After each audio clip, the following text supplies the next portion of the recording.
Good morning from Brunswick Zone Carolier in North Brunswick, New Jersey.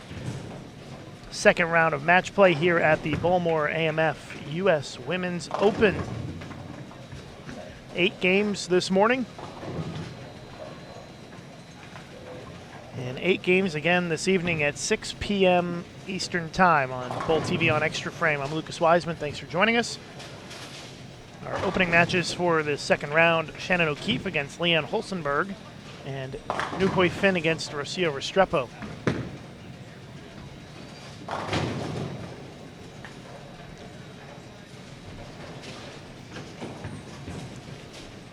$30 bonus pins for the win, 15 for a tie, 0 for a loss here in match play. And you can find the live scoring, the match play schedule, and also the match play results at pwba.com/live.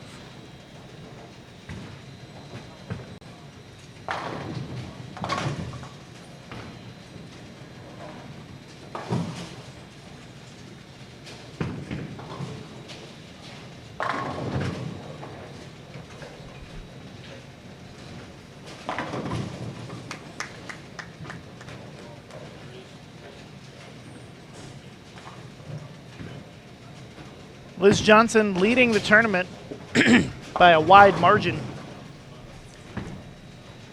Plus 996. Liz went 7-1 yesterday in the first 8 games of match play. And she leads the field by 256 pins. Shannon O'Keefe, who's on our featured pairs for this game, is second at plus 740. Danielle McEwen at plus 605. Jazreel Tan plus 539. And 5th place is Stephanie Johnson at plus 378. Linda Barnes just 5 pins off the show currently at plus 373. Clara Guerrero is 74 back. Everybody else more than 100 with 16 games left. Just about everybody still has a chance to make it onto the show if they can bowl well, but it's taken an awfully big block for a lot of the players.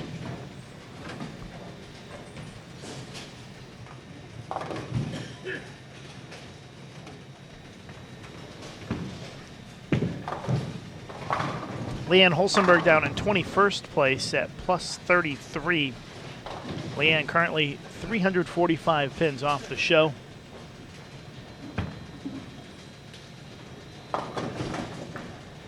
Nuhui Finn of Singapore, she's in 9th place at plus 222, just 156 off the show. We still have 16 games to go today, 8 games this morning, 8 games this evening to finalize our stepladder field for tomorrow's show, which is going to be at 1 p.m. Eastern Time on CBS Sports Network.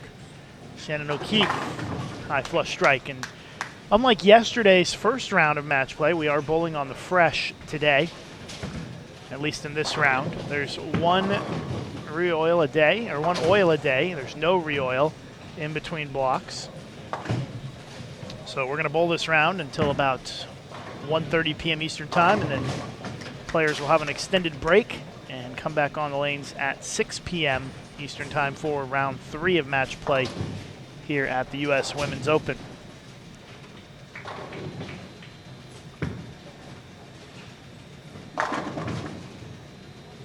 Shannon O'Keefe trying to fight to get into the PWBA Tour Championship next week. Shannon was on the outside looking in coming into this tournament, but her strong performance this week has put her in the mix. Shannon really needs to finish in the top 4, we believe, to have a chance to make the Tour Championship next week. So she needs to make the show and be in the top 4 to earn enough points to most likely make it in. She misses the 10 pin. So, Lucas, a couple of the players chose to skip the first event of the year in Sacramento. They were invited to a special event in Tokyo, I believe it was, and missed out on those points. Of course, Liz Johnson, one of those players, but she was fortunate enough to have won the Queens to kick off the season, guaranteeing herself a spot in the Tour Championship. And Her performance the rest of the way, of course, has her up there in points anyway. She picked up another win last week in Detroit. So that opens up a spot for somebody else to get in from the points list. Of course, all of the winners guarantee spots in the Tour Championship if they are PWBA members. And then the rest of the field will be filled out by that points list. For Shannon O'Keefe, she did pick up a win this season. Her first PWBA title. She's got a banner.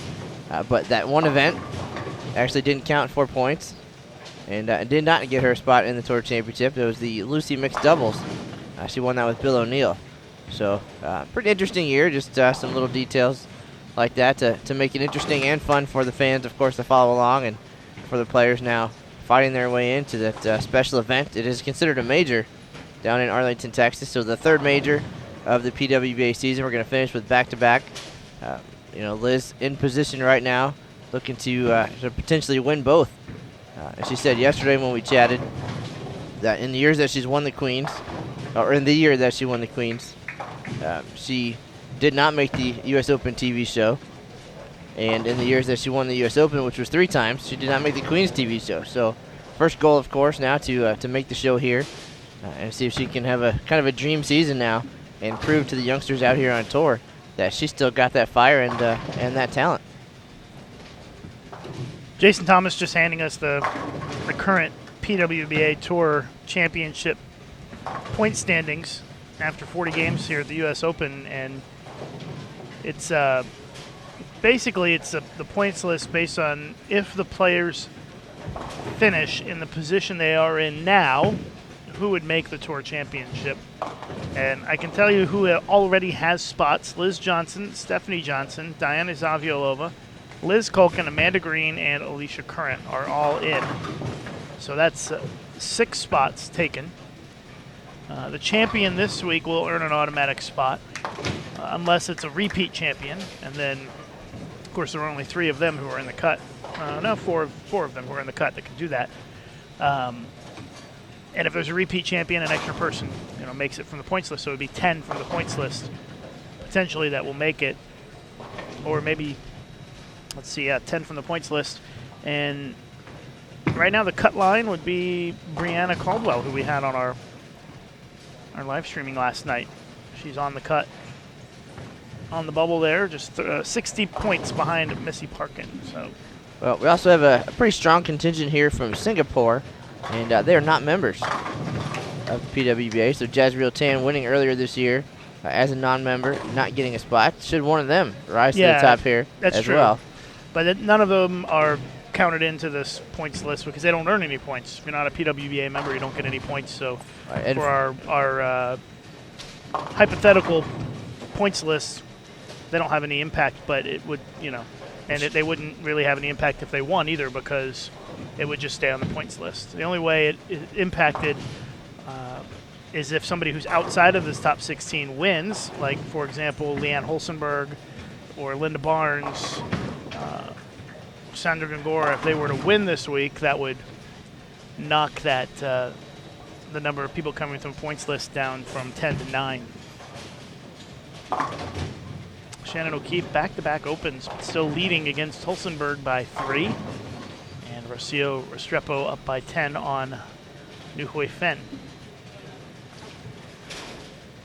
So our field from the points list next week, if everybody stayed in the same position, would be Kelly Kulik, Danielle McEwen, Shannon Plahowski, Christina Wendell, Erin McCarthy, Shannon O'Keefe, Clara Guerrero, Rocio Restrepo, Missy Parkin, and Brianna Caldwell. And, of course, the 6 champions that I mentioned before. That would be your field for next week. But somebody like Shannon has the most to lose, because right now she's got 18,000 points based on her second place standing in the U.S. Women's Open. But if she were not to make the show, most likely she would not make it into the Tour Championship next week. So a lot on the line this week. There's not only 50 grand for winning this week, there's 20 grand for winning next week. PWBA Tour Championship.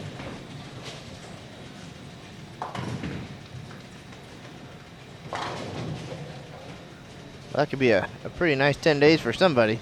Yeah. Nice way to end the season. And I should also mention that the top 2 in the points list earn automatic spots on the show for the Tour Championship next week. And Right now, that would be Liz Johnson and Stephanie Johnson, based on their finish. And I think that's looking pretty solid for them to be the top two.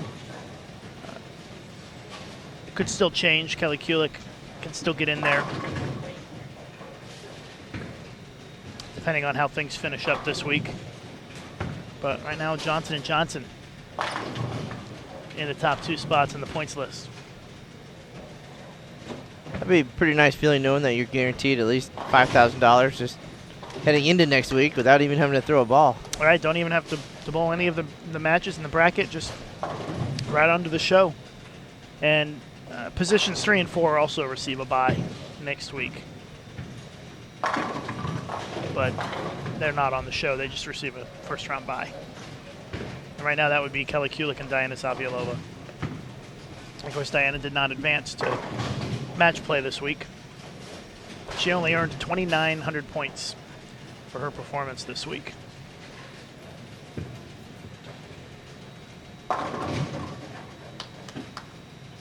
And of course, we talked a little bit about it too. The points list after next week will determine the player of the year and the rookie of the year.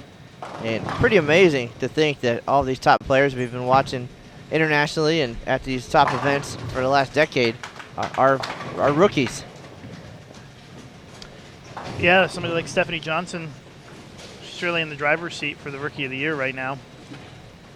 Liz Johnson leading Stephanie based on this hypothetical points list. Liz would be ahead of Stephanie by 125 points if Liz were to finish first this week and Stephanie were to finish fifth. So that would be pretty close. It would basically come down to who wins the Tour Championship next week as to who wins the Player of the Year for the PWBA Tour. Shannon O'Keefe working on a double, leading by 3 against Leanne Hulsenberg. Week 10 for Shannon. And Rocio Restrepo up by 20 on New.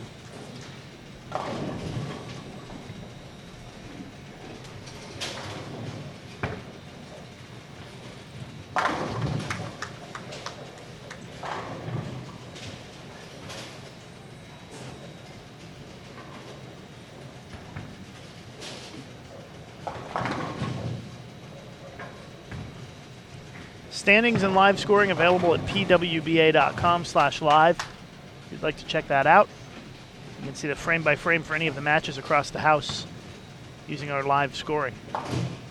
Using lanes 21 through 43 for match play.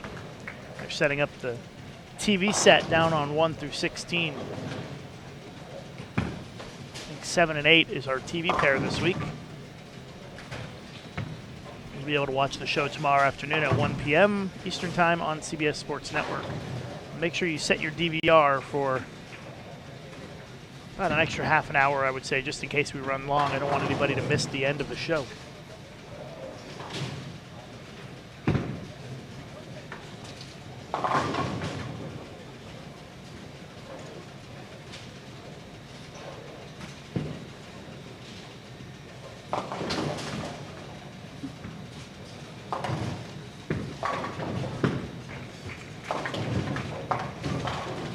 Lucas down on 29 and 30. Jen Higgins started today off with the front 7 against Daphne Tan. Jen about 240 pins out of the number right now, but making a strong start here.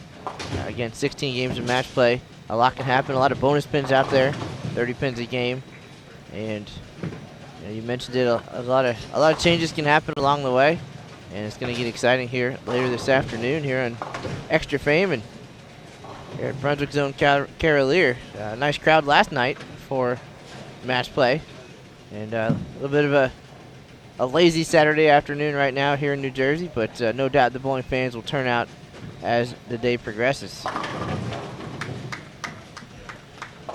Well, Rocio in control here against New Hoi Finn. Up by 32. Hulsenberg still down by 3 against O'Keefe, with 3 frames to go.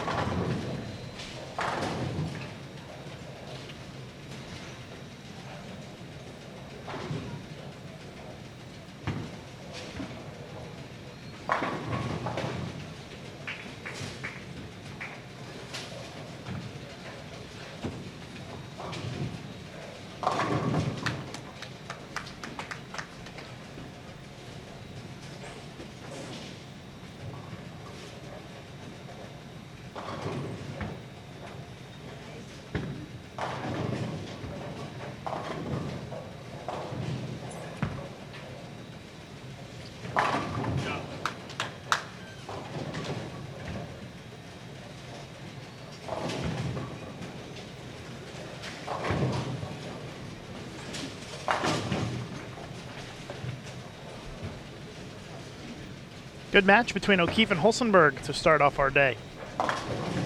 And if you're not familiar with how round-robin match play works, you've got 24 players who made the cut. They bowl 24 games of match play, 1 game against each of the other opponents, and then game 24 is a position round, and that'll be tonight. And I would estimate that'll happen sometime around 9:20 p.m. Eastern time tonight, maybe 9:30. And that'll finalize our stepladder. O'Keefe with the double to go up by 13, frame and a half to go.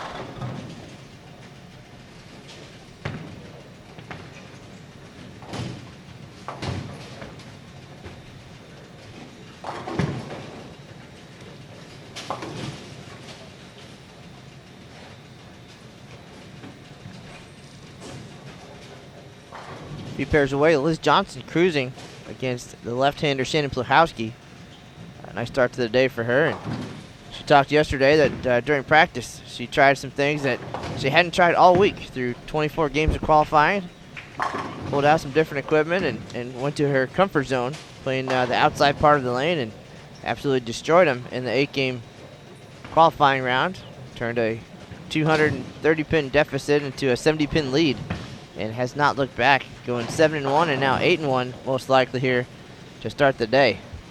So it sounds like she might have that look back. They're certainly coming in confident and comfortable after yesterday's performance, and see if O'Keefe can hang close with a win here over Hulsenberg and get those bonus pins to keep Johnson from pulling away even farther. All right, Leanne, 10th frame, down by 3, can take the lead by 7 for a shot in the 10th.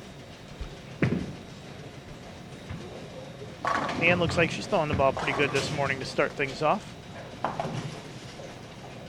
Liz Johnson already in the 240s. Looks like she could get to 255 this game.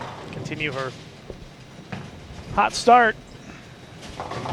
It seems really likely she's going to make the show. Really, really likely. Right now, Liz is 623 pins above the number. That's a lot. That's a huge cushion. Well, as a defending champion, when she won in 2013, she never fell below second place all through qualifying and match play. Qualified second and then took down Danielle McEwen in the step ladder before beating then defending champion Kelly Kulik. Seems like those two have won a lot of U.S. Open titles over the years. Liz and Kelly. And when they didn't win, they're certainly in the mix. Kelly has finished second a couple times as well. They definitely have dominated the appearances in the U.S. Open shows, it seems like, over the years, especially since the tour folded in 2003. Been familiar faces on our U.S. Open shows, and we've had them. Leanne Hulsenberg made an appearance on a U.S. Open show not too long ago and came away with the title. All right, so Shannon O'Keefe needs the first one in the 10th here, and good count with a spare, or just good count in the second shot in the 10th. So a big shot here for O'Keefe. Working on a double 10th frame.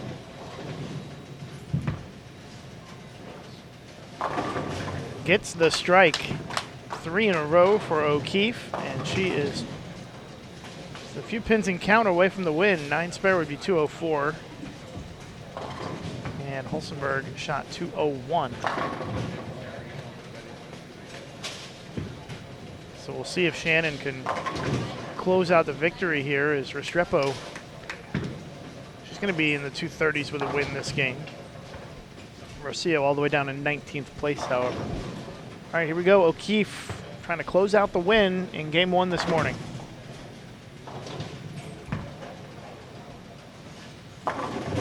goes high. That could have been disastrous, but she gets the strike. And O'Keefe will head to the bag, and looks like she might throw another ball on the fill, which is always a good idea. Liz Johnson, 254, and a win, so another 84 pins to her total. Pushes her to plus 1080. We've hit 4 digits, folks. Kind of figured that was going to happen in game 1 today. Almost happened last night in the final game. She needed a double in the 10th and didn't get it. Slacker. Yeah.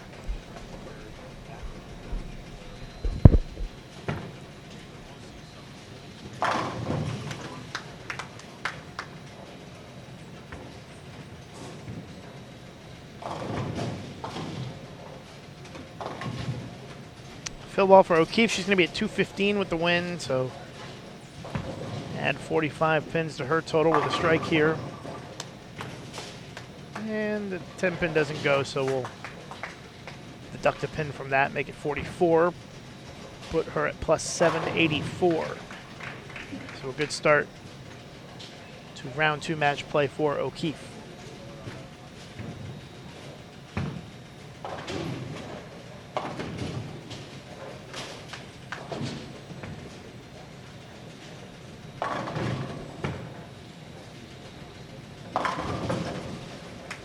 .214, 201, final score. O'Keefe defeats Hulsenberg.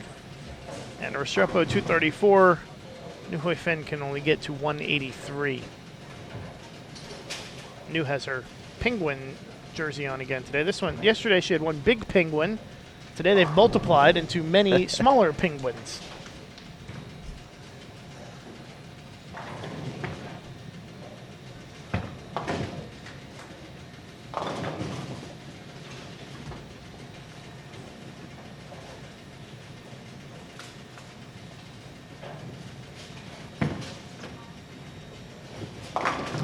That brings to an end game number 1. And game 2 will be starting momentarily here on Bowl TV on Extra Frame.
All right, here we are. Second match of the day underway. We've got Jody Wessner taking on Christina Wendell, and Sandra Gongora and Lindsay Boomershine. I'll have the updated standings for you momentarily. And we'll roll on here. Game 2 of 8 for this block, and then 8 more this evening, where we determine our top 5 for tomorrow's stepladder finals.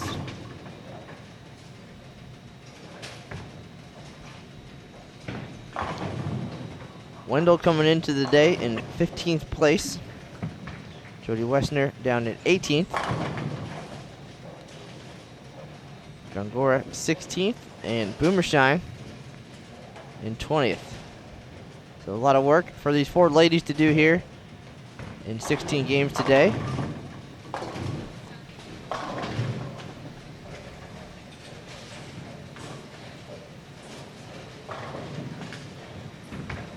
And you'll be able to see it all unfold live here on Extra Frame. The sweet sounds of Lucas Wiseman. My name is Matt Canizaro, hanging out for the day as well.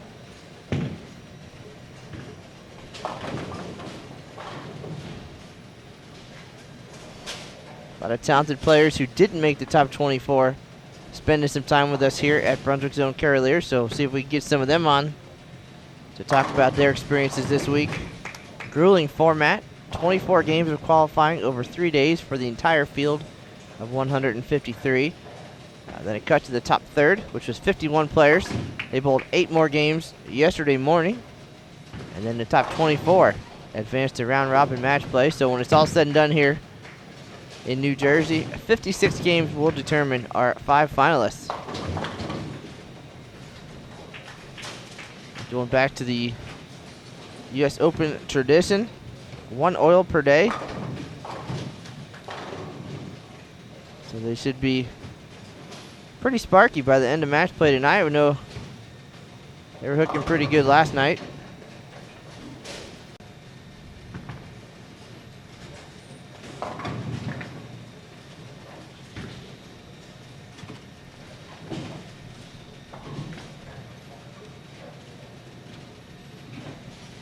We'd like to follow Liz Johnson this game. She's on 23 and 24, bowling Kelly Kulik. Liz at, you don't see this too often, Liz at plus 1080 and Kelly at plus 239.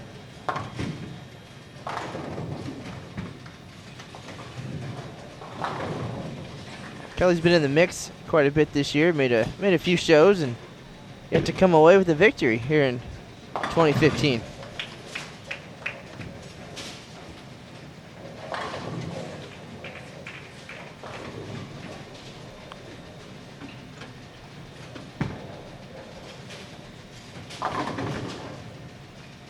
Jody Wessner with a double.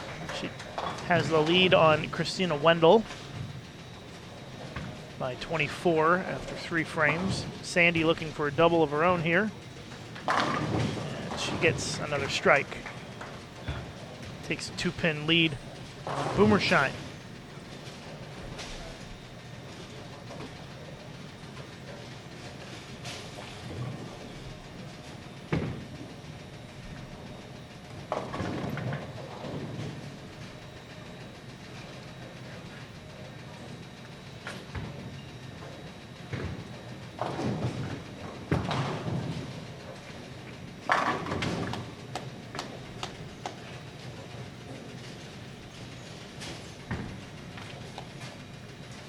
Jody Westner with another strike, 3 in a row, pushes her lead into the 30s. Sandy looking to go up by 12 against Boomershine. That one's right. Can't get it right. You really can't get it left either on this pattern. You don't have much room either way to miss. Don't miss right. Don't miss left. Just hit your target. And a lot of the players, there's not much area to hit. Liz Johnson seems to find a way to create more area than most. I watched her last night. She had a couple of boards either way, but it's hard to create area on this tough pattern. It's pretty flat, 39 feet. It's been a challenging pattern this week. Not as tough as last week, I don't think, or at least the scores are a little bit better than last week. It's still pretty tough.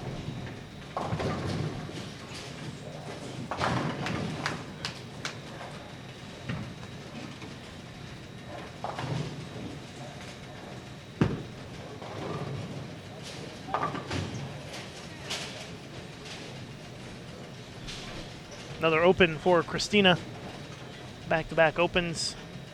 And Jody Westner's lead grows, sitting on the bench. Boomershine with a strike. She has the lead now against Gongora after Sandy opened in the 4th. Lindsay up by 14.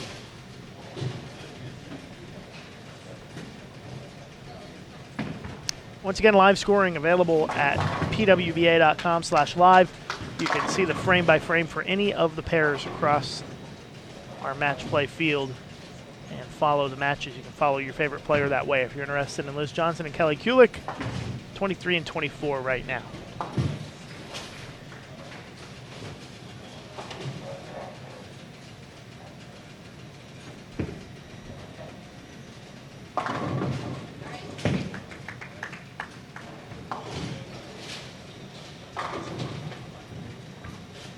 Have updated standings coming in.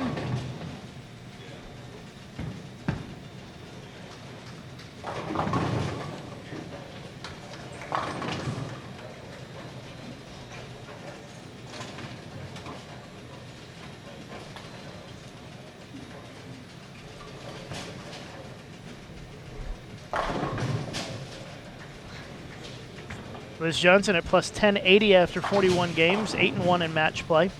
Shannon O'Keefe at plus 784. Jazriel Tan plus 595. I'm sorry, Danielle McEwen plus 595. Jazriel Tan plus 520. Linda Barnes moves into the top 5 at plus 354. And Stephanie Johnson is 6th at plus 352.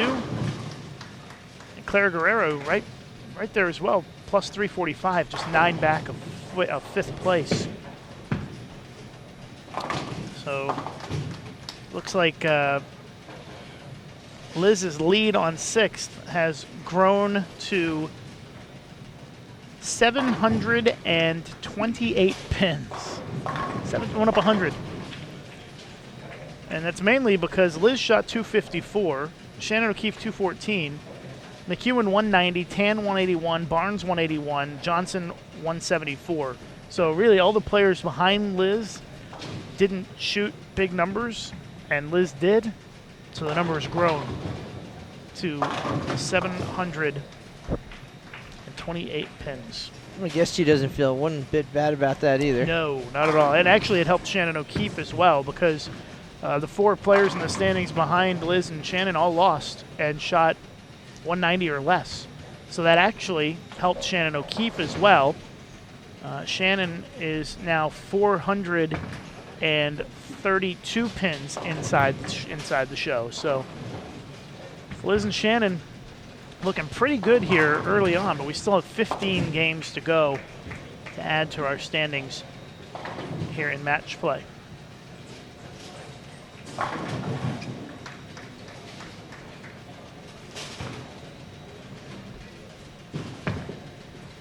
One player who's been kind of quietly moving up the standings is amateur Jen Higgins, who's 7-2 in match play. She's up to 10th place now. She continues to win a lot of matches. Only averaging 200.46 this week, but seven wins will add a lot of bonus pins. It's 210 extra plus pins, so she's actually Only plus 19 scratch, but add that 210 pins. Gets her to 229. Yeah, we've seen Jen on a couple of Queen shows in the last 3 years, and former Team USA member, known as Jen Petrick back in the day. So certainly a top talent, choosing not to join the PWBA this season.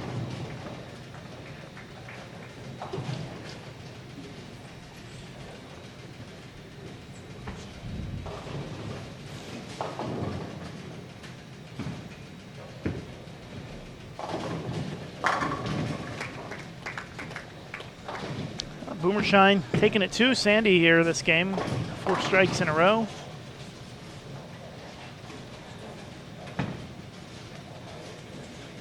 By 34, 3.5 frames to go.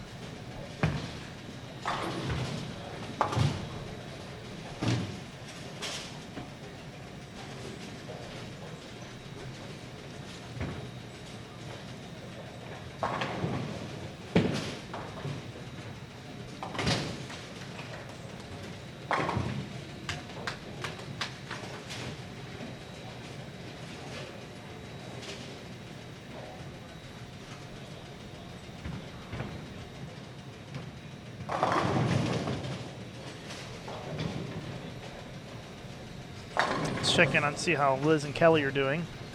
Well, Liz not bowling very good. 103 in the 6th. And down by 24 to Kelly Kulik.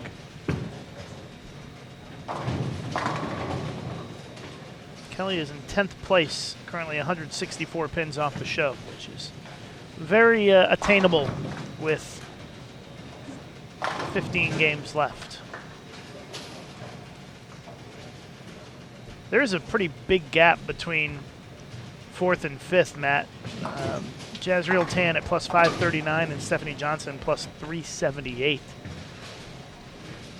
So that's a 161 pins between 4th and 5th. So there has been a little bit of separation from the top 4 and the rest of the field this week. It seems like Liz Johnson, Shannon O'Keefe, Danielle McEwen, and Jazreel Tan have been a pretty consistent top 4 throughout the tournament.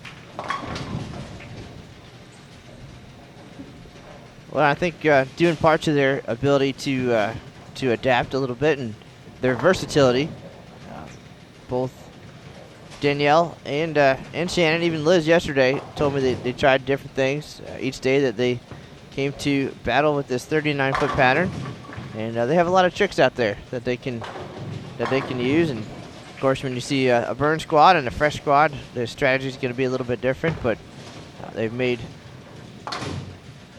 good moves and good decisions, and they've proven that they can play different parts of the lane very well. And as the lanes have changed and as they've seen each condition, they have bowled well, and that's certainly a key to success, is having more than one game, the A game, the B game. And that's how you stick around in the top 4 for as long as they have.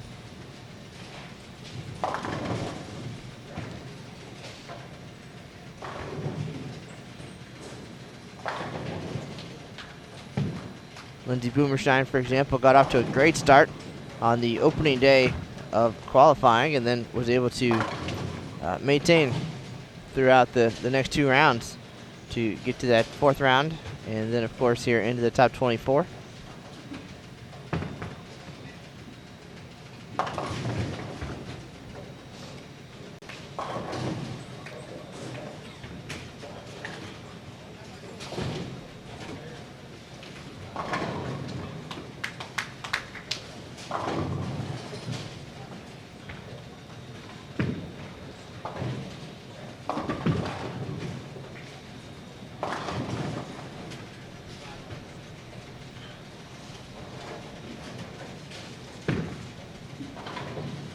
Bowlmor Shine up by 44.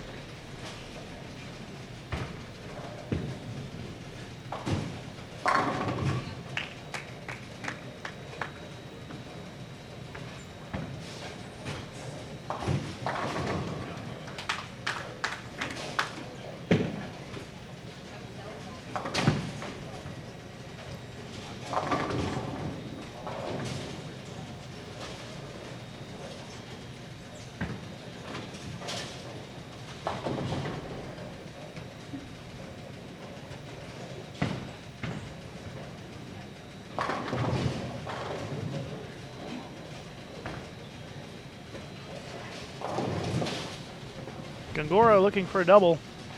And a ring 10. She had to look back a second time to make sure that 10 pin was actually standing on that shot.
Shannon O'Keefe bowling Jen Higgins this game. And Jen is in the 10th frame, can strike out 213. Shannon can strike out for 224. And that is on 31 and 32.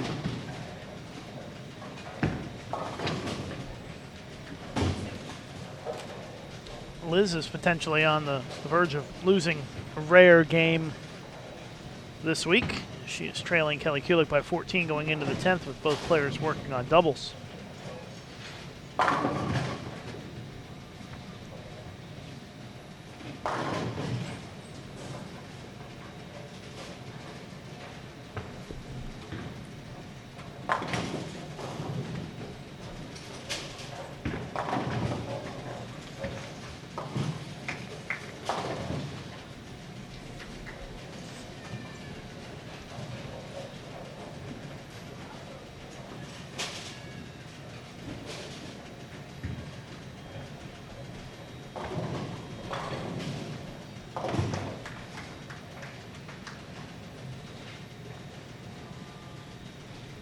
It's game 2 of 8. Here in our second round of match play, final round of match play tonight at 6 p.m. Eastern Time here on Bowl TV on Extra Frame.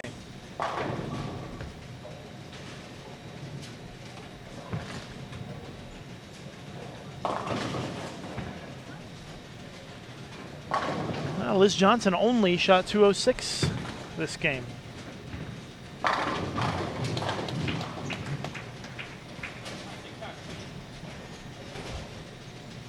So Kelly Kulik looks like she's going to win.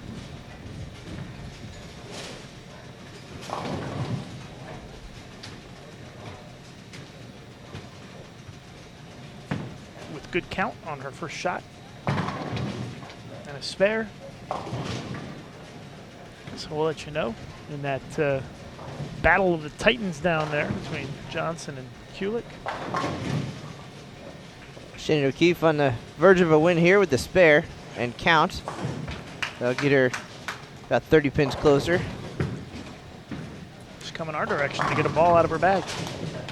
Happens a lot. You see a lot of people go to the bag on the fill to do a fact-finding mission on that fill ball. And that's where we differ a little bit. I don't get many fill balls. Sometimes think too far ahead and what am I going to do on the fill? And then blow the 10th frame. Open. And, yep. But not at this level. Not here at the top 24 at the U.S. Women's Open. Got a pretty good game between Westner and Wendell. Could be an interesting finish here. Westner at 202 with a strike. Christina Wendell can strike out for 215.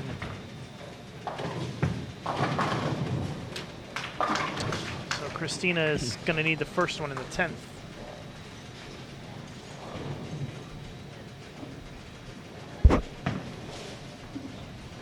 Kelly Kulik will defeat Liz Johnson this game.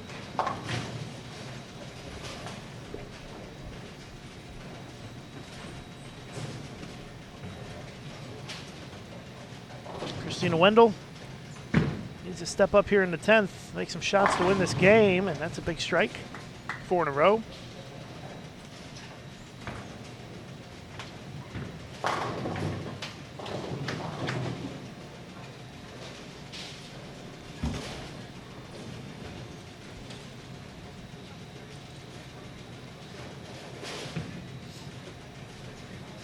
She just needs good count here.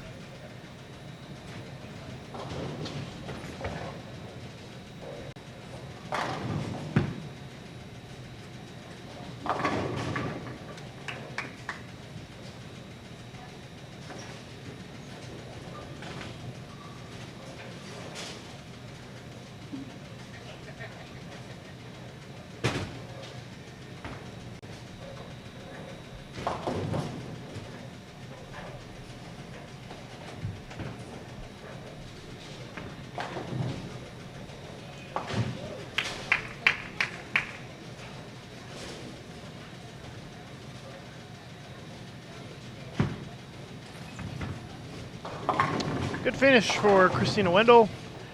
She wins 213, 201.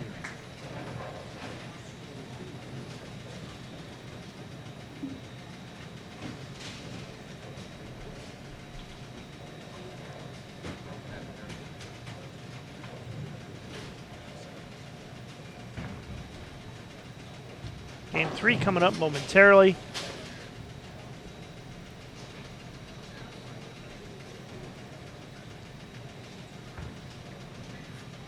Not sure who we're going to have just yet.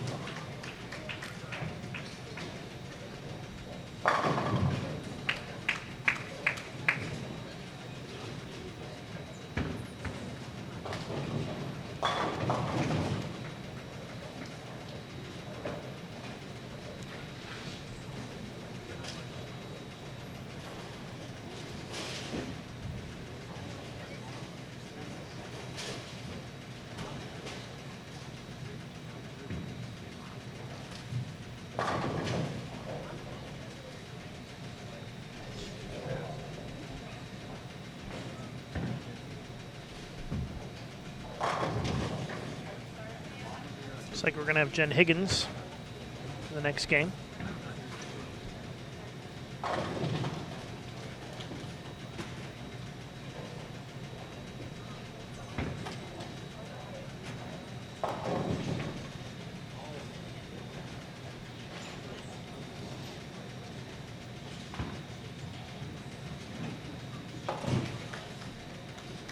Still have a couple of matches finishing up game 2 before we can get started with our next game.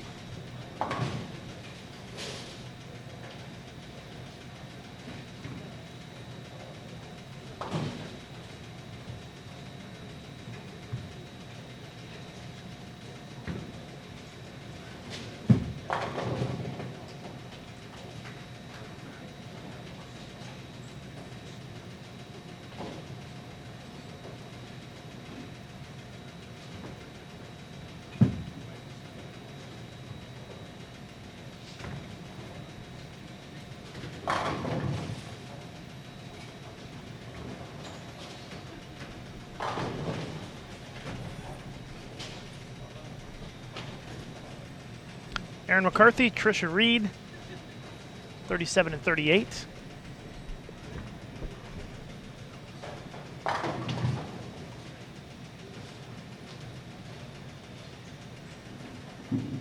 It's going to be Jen Higgins against somebody coming up in just a moment on 35 and 36.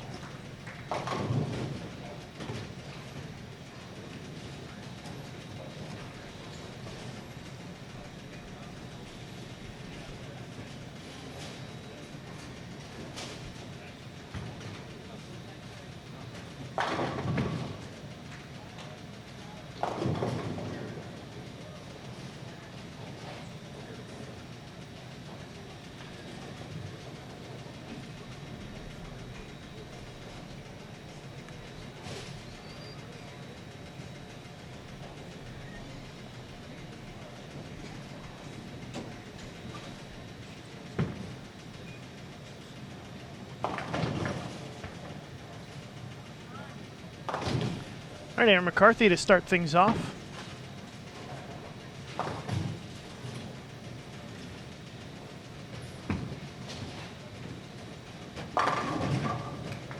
Nice shot for Aaron. Aaron was in 9th place after the first game today.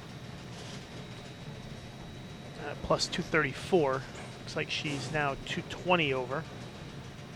Doesn't add bonus pins automatically. They add those in manually after the fact, I believe. So we don't know if she won or lost that last game. All right, Jazrael Tan against Jen Higgins. Should be a good matchup on 35 and 36.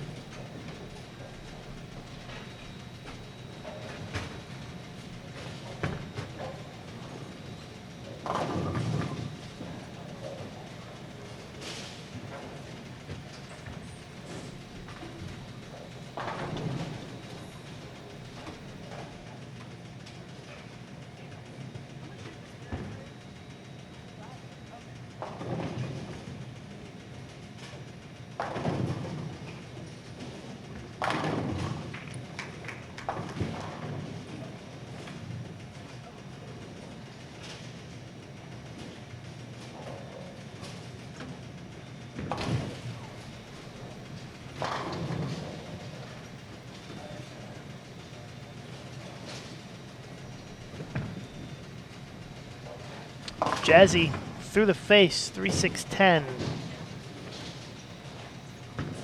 First shot out of the gates.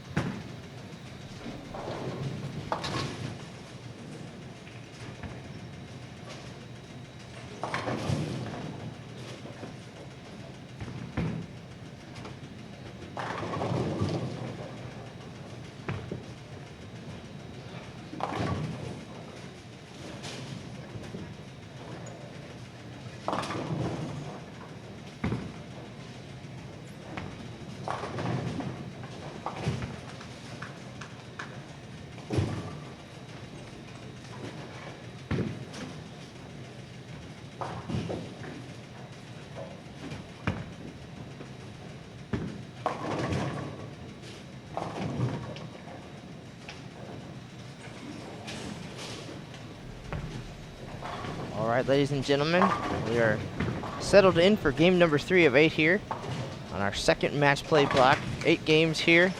Take a short break and then back for 8 more tonight. And we are now joined by PWBA superstar Alicia Current. Thanks for that intro. How are you today? I'm pretty good. Just came out to watch some of the Storm and Roto Grip staffers here. It's been a pretty interesting week. Of course, very challenging and grueling out there. And some ups and downs for some of the players. And talk about your experience here as we watch some of your friends here compete in match play. And by the time they're done, it'll be 56 games in the books. It's something kind of unheard of for a few years. That is a lot of games, and kudos to all 24 of these players going through it, especially one in particular, Leanne Holsenberg. I don't know if anyone heard, I think she needs hip surgery, and she's still out here fighting. And this is her 22nd out of 24 times making the U.S. Open match play. She stopped by yesterday and joked around with us a little bit when she was on camera and said, please remind the folks at home that she is, I don't want to say her age, but she's getting on a little bit. She's got a bad hip. She's throwing 14 pounds and just having a great time being able to still be competitive. Of course, she won this event back in 2011 at Cowboy Stadium. Such a great experience there for her. And I know for you guys, being able to bowl alongside some of the ladies that you looked up to back before the tour disappeared for a minute in 2003. What's that been like for you? That's been pretty cool. There's not many other sports that you can do that in. Competing with your role models and against your role models growing up. I mean, that's one of the best things about this sport. But it's kind of surreal, especially like if you're in a TV show against them and you're just like, this is what I dreamed of all my life, and now's your chance. So, I think it's pretty cool. It's just a great experience for everyone to be able to come out here and do this. And I mean, it's been different people most of the time, week in and week out, making moves and doing big things. So this should be exciting, though. Well, last time we talked was in Lubbock. Yes. It was 1 week after your victory, of course, in Sacramento to kind of start the real swing here. I know Liz won the season opener at the Queens, and it was a couple months later. Things started off in July, and you picked up the win and the biggest top prize of the standard events this year. Probably pretty nice to start the year with a $12,000 win and get your banner up there, of course. And talk about that dream coming true, and then just what the last 10 weeks have been like for you. Well, after the first week, things were good. After that didn't go so well. I struggled quite a bit to make any match plays. I didn't make any top 16 after that. Then coming into this week, my one goal was just to get through the first cut. Did that, and it's been rough. My spare game has definitely gone downhill for a couple weeks here in a row. So these next couple days, I'm only about an hour and a half from home, so I'm just going to drive home and definitely be practicing with my spare ball, I think, most of the time, because that's where a lot of my troubles came in, especially this past weekend.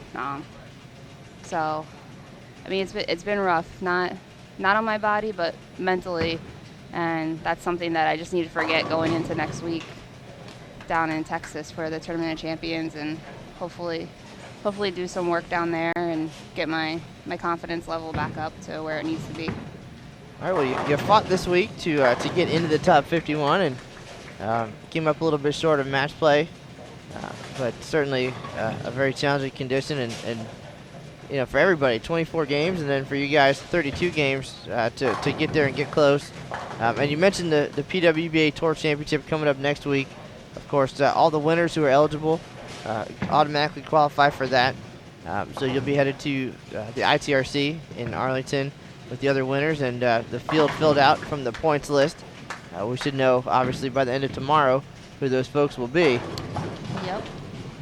But also, I think a pretty nice feeling knowing that you're guaranteed yourself a spot there as well. Kind of a free payday and an opportunity at a PWBA major to end the season. Oh, yeah. Well, I've been holding 16th place down all season for the end of the year tournament. But, that's just it. It's just awesome to be able to go out there then and compete for what I earned in the beginning. So hopefully I can start and finish strong here and come out with some type of victory for myself next week.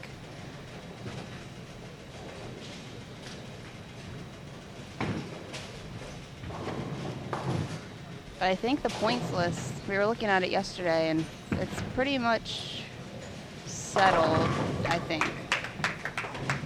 Well, we talked about it a little bit earlier, and of course, all the winners automatically in. I think the one that we were keying in on was Shannon O'Keefe right now, who missed a couple events, and of course, her win did not come with any points. So she's trying to work her way in there.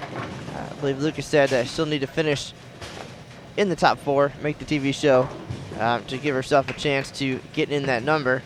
But anything can happen. Long way to go. Really dependent on who wins this week too. But she's in a position now, I think, to potentially start looking at some flights and get some ideas. But definitely a tough task at hand here at this event. $50,000 on top. Pretty huge payday. That'd be a nice way to end the season either way. Yes, it would be. I have a feeling that's not really on any of their minds right now, except just getting the ball down the lane. But this is a tough pattern out here. They definitely set us up last week for what we were going to be getting ourselves into this week. Well, we talked to some of the players throughout the week, and Liz Johnson in particular last night told me that she tried some things yesterday after 24 games already in the books. She tried some different things, looked at some different equipment, and found a look where she was comfortable playing the outside part of the lane. Perhaps that was there the whole time. Maybe it wasn't. Any thoughts on that, and maybe how the lanes, or either they changed or they came to you a little bit? You started to see them a little bit differently as the week progressed. definitely during qualifying, and as everyone watched, you could see we all, after each start, everyone just kept creeping left as we started. And I don't know the last time I ever had to try to tell myself to walk around a ball return, but I personally did as best as I possibly could, getting on the right lane. But the qualifying, everyone was left, and then Liz, like you said, Liz just decided, let's try outside, and there was no stopping her. And when that's there for her, there's no one that's going to get in her way, and that's her wheelhouse right now.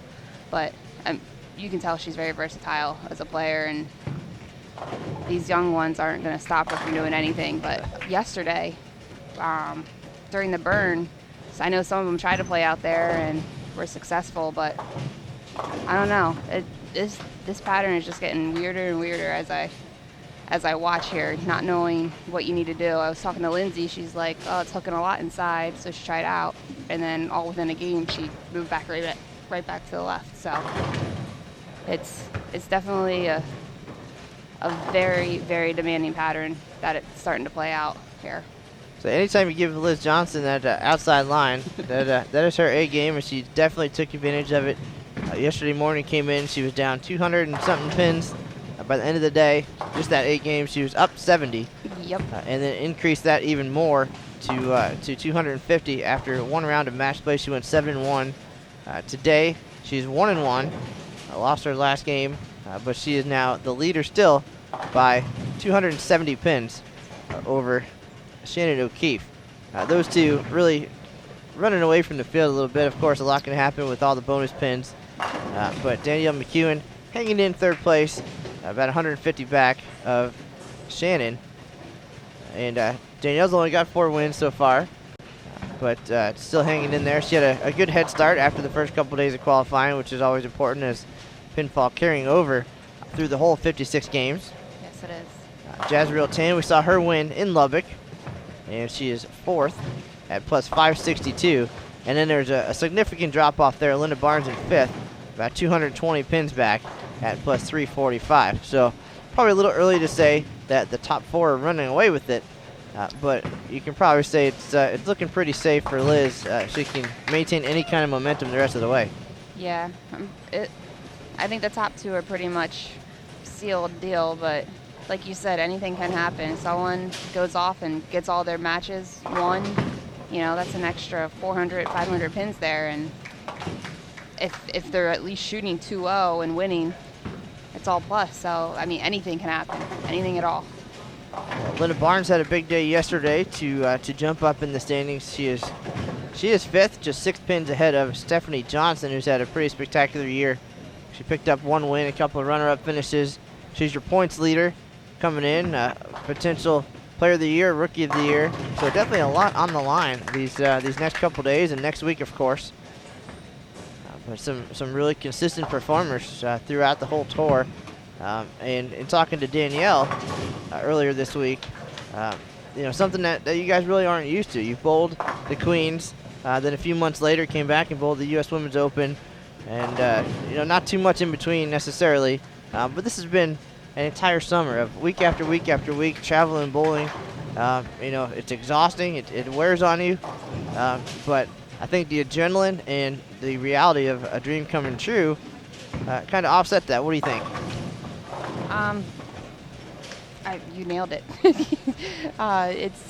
It has been a dream coming true. We were talking this week, and we were like, well, we've only been on the road for 3 months, but it feels like we've been gone for almost a year. We don't know what we're gonna do with ourselves after next week, and not having to book a hotel or see everyone that we see week in and week out. So it's gonna be a little different going back to reality and going back to work grind, and then hopefully getting ready for some more tournaments next summer if they can add some more. And I think this time around for the PWBA a little bit different than the old days where that was life for a Tish Johnson, Leanne Holstenberg. They were out there week after week. There was different swings throughout the year with a short break in between each, and then when the tour disappeared for a little bit there in 2003, it was time for people to make decisions. What am I going to do? What's real life going to be like? and some were able to move on very well, either in the industry or out. And then for you guys coming up, I'm thinking that that's what you were going to do for your life, and then the unfortunate reality that it was time to think of a real career at that point out in the world.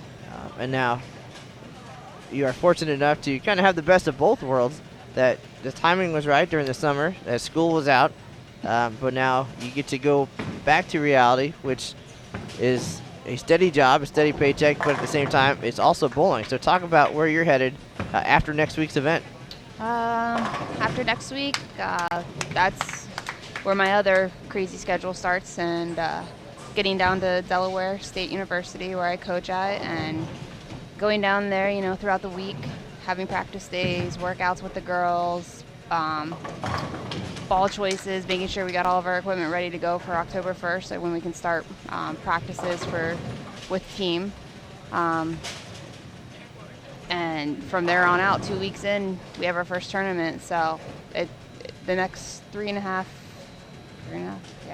almost about 3.5 months it's going to be traveling back and forth from Delaware to PA, back and forth, and getting the girls to the tournaments, and hopefully getting Del State on the map here. That's what we've been trying to do here for the past couple of years. My 4th year going in this year, so expecting some big things. Got a really good team this year, and a lot of girls that are going to work hard to get out there. And I know they want to make this their reality, and they text me all the time asking what they need to do, what happens, what's tour life like, what do I need to prepare myself for. And it's just amazing to see that, how the girls can now have something to look forward to like I did, and then hopefully not have it taken away from them.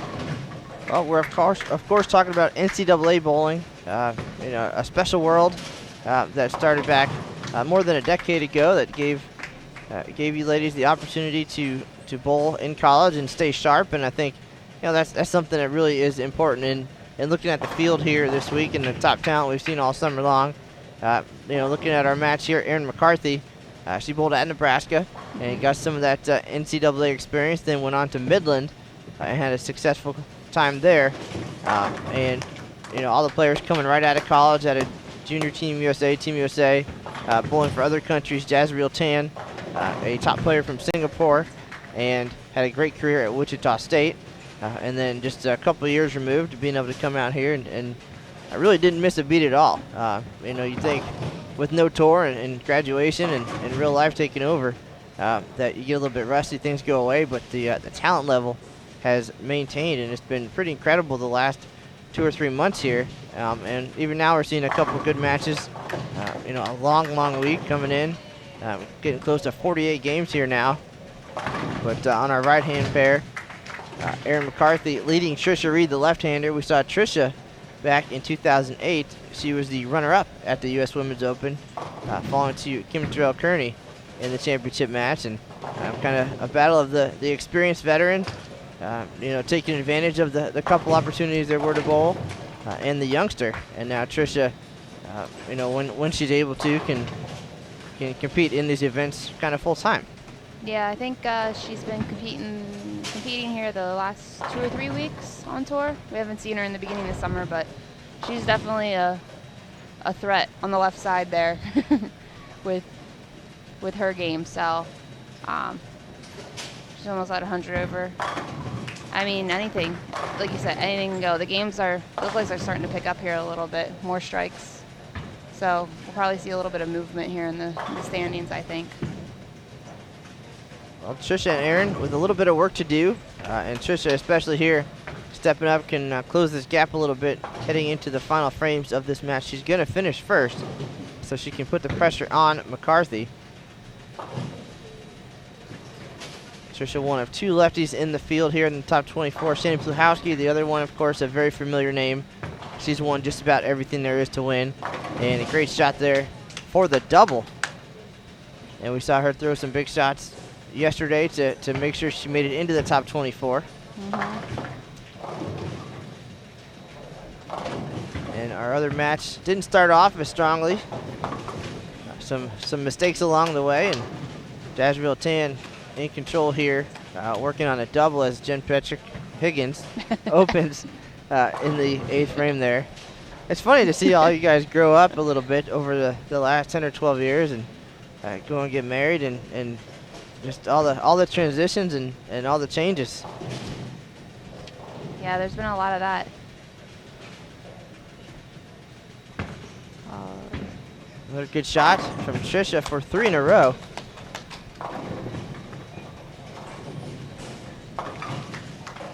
So she can finish with 226 here, and that will force McCarthy to strike out for the tie.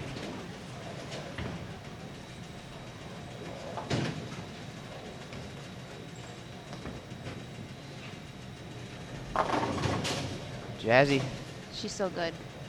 cruising here and doing great things at Wichita State. Of course, that's where you spent some time as well. Yeah, we actually took a picture yesterday of all the shockers, so that was pretty cool. There was about 8 of us there, and we stood in order of how we graduated. So Leslie started us off, and she was like, none of you were even born when we won, but that was pretty cool though, to see that program of how well it has been year after year there, and the bowlers that have come out of that program.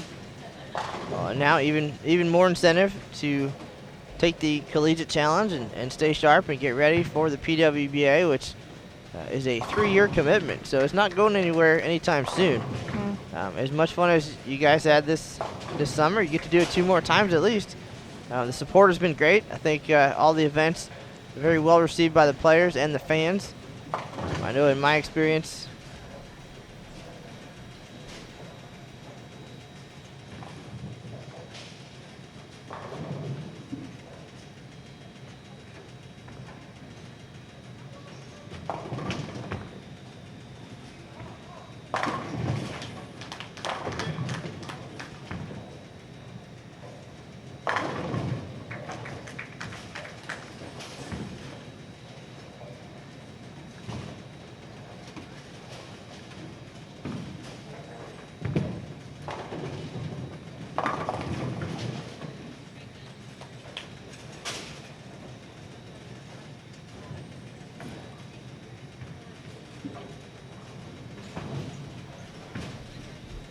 all right, sorry about that, folks. So we are back to see the finale of our 3rd game here. Erin McCarthy needs all 3 to tie here.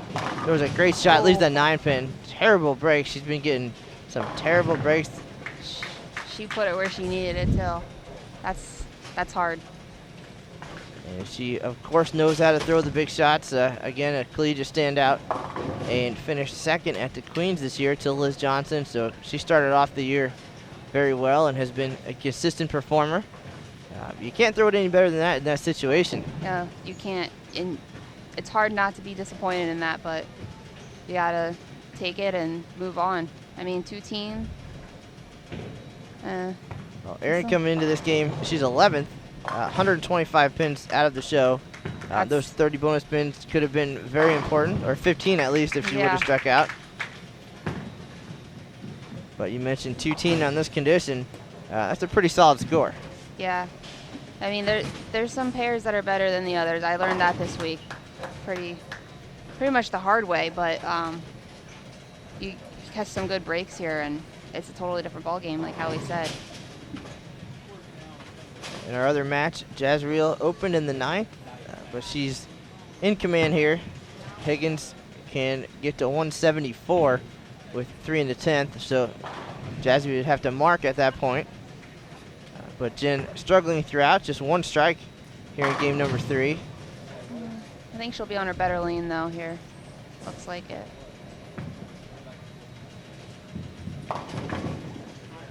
Wide right there, that ball just never made the move on the back end.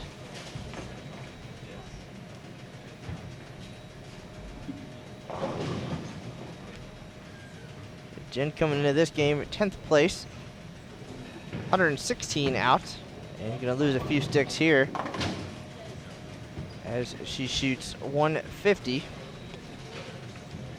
Yeah, that's gonna hurt a little bit.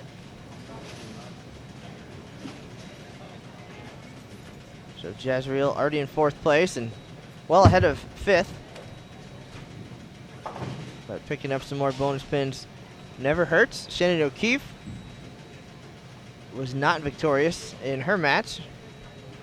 She's in second place. He shot 206 though.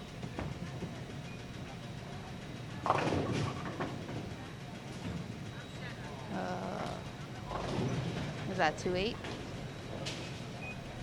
Jazreel looking at a tough spare here, and she can get to 182 if she fills the 10th.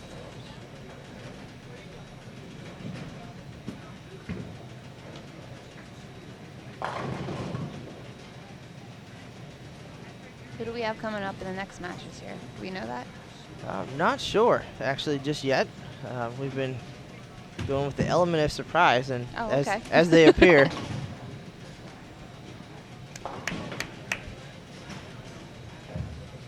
So it's going to be a 180-something, 150 victory for Jazreel. This pair looking pretty tough, but a key three-bagger there in the middle of the game got it done. Looks like she's going to be trying something else here to figure it out. Great representation again for Team Singapore. Shayna Ung and Daphne Tan. Fen Nu, all in the top 24 here, so a long trip, certainly making it worthwhile. They have made every trip worthwhile here. The three of them that they've came out to.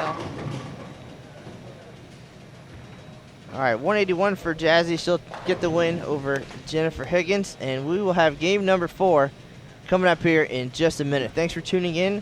You're watching live coverage of the 2015 Bowlmor AMF U.S. Women's Open here at Brunswick Zone Carolier in North Brunswick, New Jersey. This is Matt Canizaro alongside PWBA star Alicia Current. We'll have a special guest coming in as well for our next game. Stay tuned.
Okay, so Matt, you said you led into me here, sitting in the booth here. CDB, hello. The Hi. legendary The Carolyn Doran Ballard.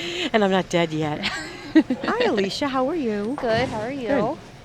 Representing two of the best brands in bowling, Roto Grip and Logo Infusion. Love it.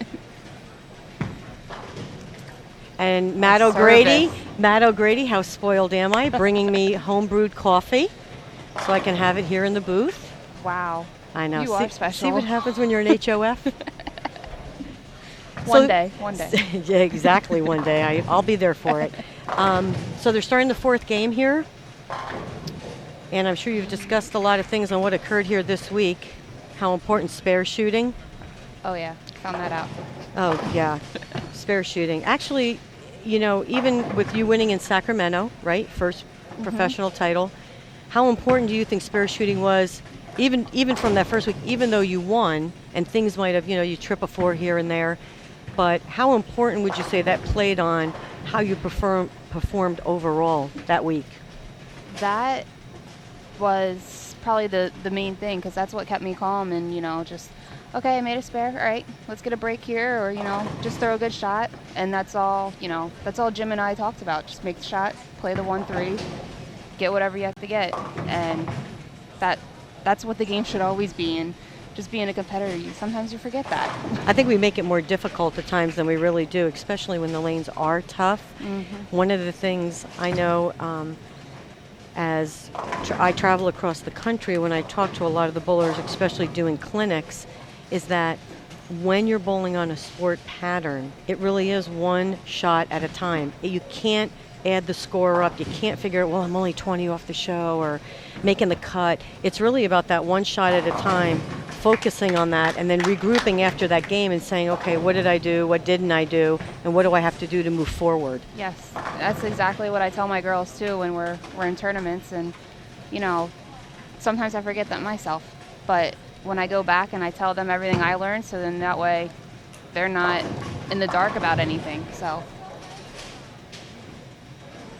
Also, we're watching today, you can see Liz throwing a stronger ball, still in a stronger ball, yet Rocio's in something a little weaker, so it's not as if Two totally different parts of the lane. Exactly. It's not as if one specific ball in one part of the lane really worked this week. It was basically, what can I do to hit the 1-3, or if you're left-handed, obviously, what can I do to hit the 1-2 and make sure my spare game was, at its top level, because really that's what it was about. As you can see, people are playing today. They're playing a lot further right. Liz Johnson, Danielle was, Shannon O'Keefe. Funny you say the 1-3, because Jim Callahan came up to me. I forget when it was. I think it was when we were on the burn squad for myself with A squad. And he goes, just hit the 1-2, 1-3. That's all he did. That is true. Hey, you know what? Though, when the lanes are tough and they're not as forgiving, a Brooklyn here and there is a key factor. I saw people have a triple and the middle strike was a Brooklyn, but you know what? Can't give it back. We'll take it. You move on. I mean, it's it just same is up on what the it is. scoreboard. Absolutely. Although I believe yesterday as the lanes transitioned, because don't forget we've had, let's see, we started on Tuesday at the actual qualifying, but you had Monday. So Monday, Tuesday, Wednesday, Thursday, Friday, Saturday. We're on the 6th day of where we've had some double strip and re-oils. So the lanes have transitioned again where some of these girls like Liz and Danielle could get further right and make it look pretty good. I tried out for a couple games yesterday and it didn't work for me. And if there's out, I usually like to play there. But I still felt like I had that better look of that miss area Inside. Yes, than I did to the right. Yeah, I didn't go outside at all, but I probably should have at that point, but oh well. When the scores are low though, it's it's one of those it's hard to make a more of a risk move, because when they are that low, it's, well, if I just keep doing what I'm doing, I'll be okay. And you shoot 190 and you actually pick up pins on the field. Yep. Kelly missing a 10 pin there. I've seen her miss a lot of spares the past couple weeks, and it's not her. Oh, not typical of her at all. She is usually right on the money. Well, she has bowled well every week. She's been in the hunt for, she's made 2 shows. She's been in the hunt for other shows. So mentally, with the conditions being tough too, mentally she could be getting just a little bit tired. But knowing her as we all do, I'm sure she'll regroup here on her next shot. That's what makes her Kelly Kulick. So fun stat. Who did Kelly Kulick beat for her first PWBA title, which was a U.S. Open? Come on, go out on a limb. CDB? Yes, she did. Oh. How many U.S. Opens have you bowled in? A lot. How old are you? I'm 30. I didn't bowl in 30. I think, gosh, I've got to be 24 U.S. About Opens. same as 22. Leanne then. Yeah. Yeah. I'm close. That's awesome though. And you're still here. And you're still a competitor. And I'm still trying.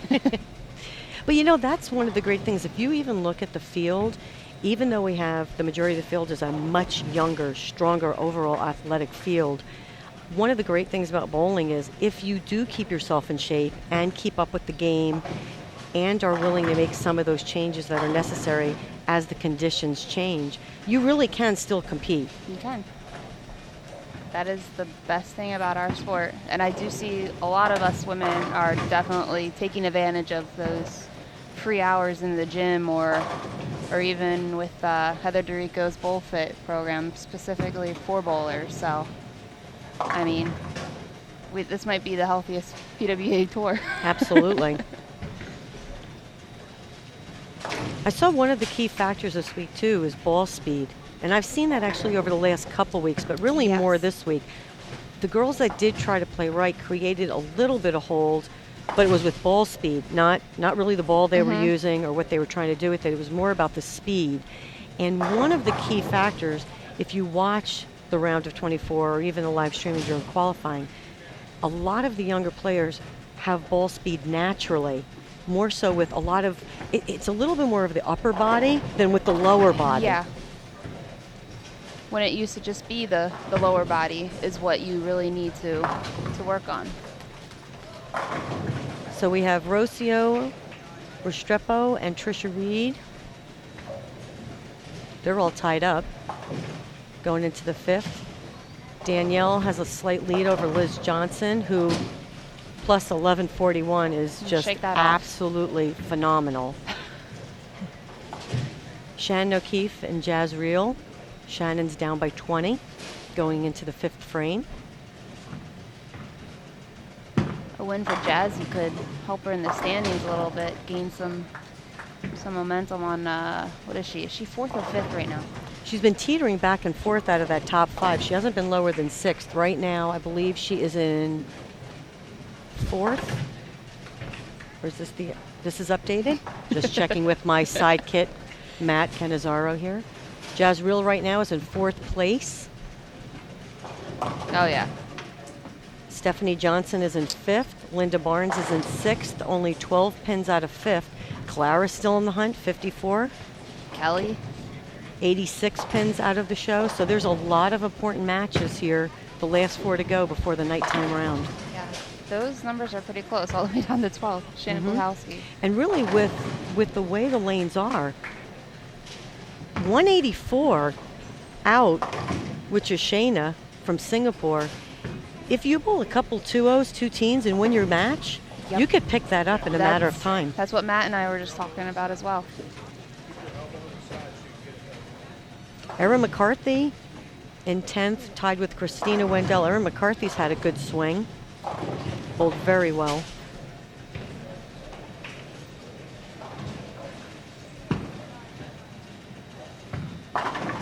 Danielle just moved a couple boards left. Still able to get that ball out to 6-7 though and get that nice reaction off the dry. That dry wasn't really around the 5-6 area early in the week. It was more about that 9-10, 11 area. 11 was high flush, 10 you were 10 back, and 9 you were hoping to roll get a 2-pin out.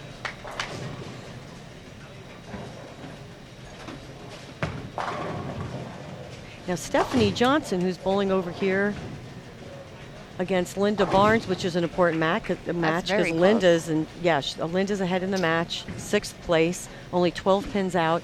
But Stephanie has bowled fabulous this entire swing. And the thing about Stephanie is she's actually one of the straighter players. Throws it pretty hard, but really hasn't had to manipulate the lane as much as some of the other girls because of her axis rotation off her hand. Yeah, we actually, I was discussing her the other day. I see the old Steph Nation coming back into play here.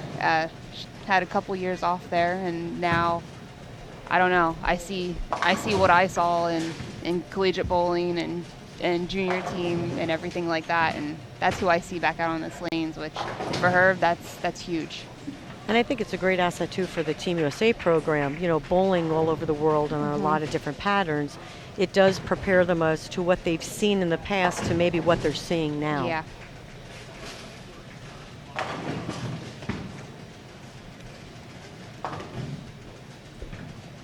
There's a couple Team USA, past and present, players out in this field right now.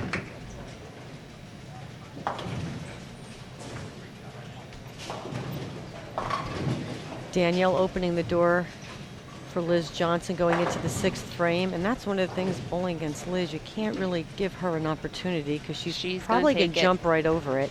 Give her an inch, she'll take a mile.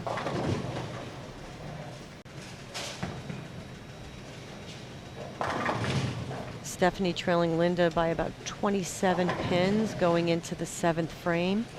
Is Steph okay? I saw her go down the lane almost to the arrows about a game ago.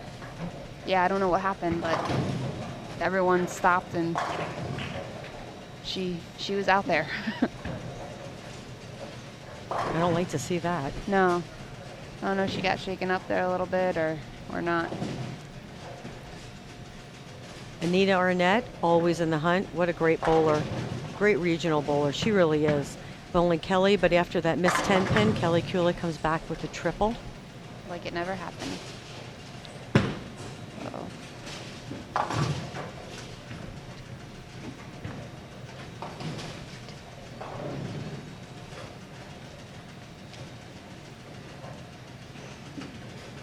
Uh-oh. I have a feeling that Shandlahowski is going to make a move here soon. I think. I don't know why. She can never count her out. I've bowled with her the past 3 weeks. And I think she's going to make some type of a big move here.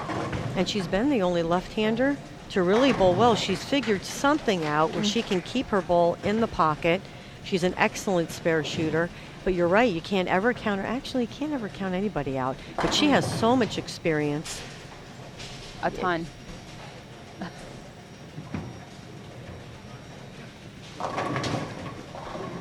Jazzy's starting to open up the lane a little bit here. And that's basically where everybody started playing, you know, doing that 22 to 9 thing, or, you know, 18 to 9, and then just kind of inching left, inching left, inching left. As long as the pair allows it, you got to take advantage of it. That's just what I see. Pair to pair is a little different. It might look better than the out, or vice versa.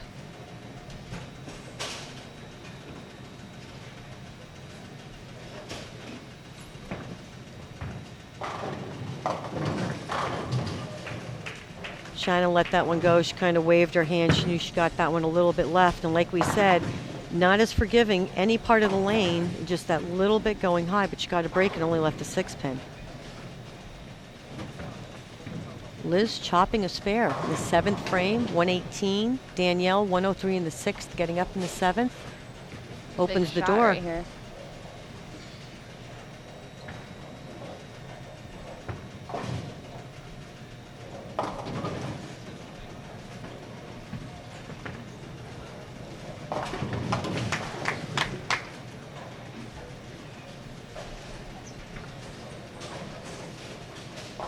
Linda can take a nice lead here going into the 8th frame with a double.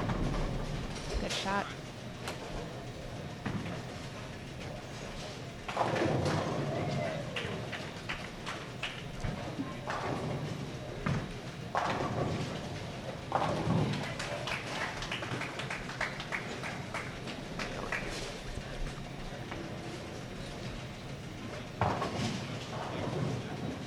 So max score for Stephanie is 201. Max score for Linda 258, which would give her a nice plus a 30 pin bonus. 88 pins. Make a 450 over. Yep, move into that 5th over. place.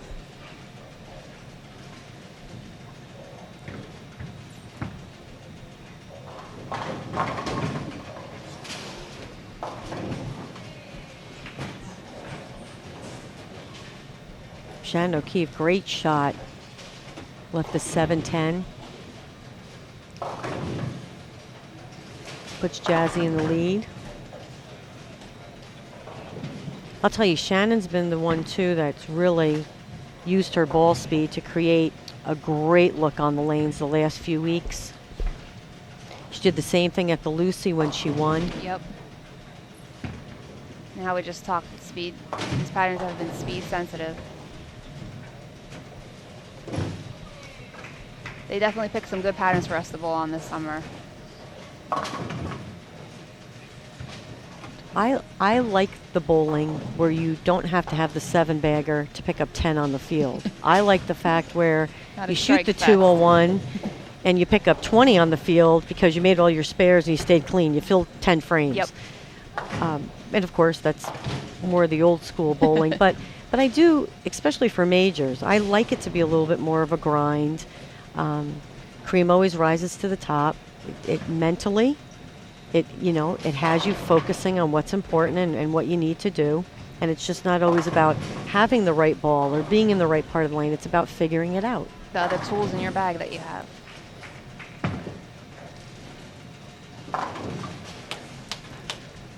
I don't know how Danielle does that. Uses her spare ball to shoot the 3-6-10.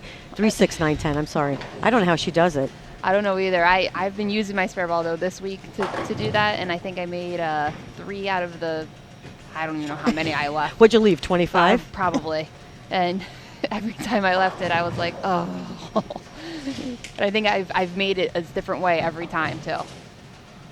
1-pin match between Danielle McEwen and Liz Johnson. Danielle's on a spare in the 8th. Liz, Got to hold. great shot. Is she using a crux?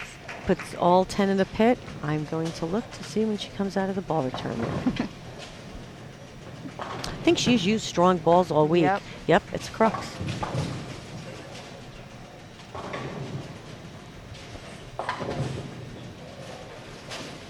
Crux is what she won with last week as well. Danielle McEwen talking to Del Ballard down there in the settee area about some strategy on her next shot. Chuck Gardner from Brunswick speaking with Shannon O'Keefe. How important do you think the ball reps are out here out on tour? Oh. I think they're pretty important.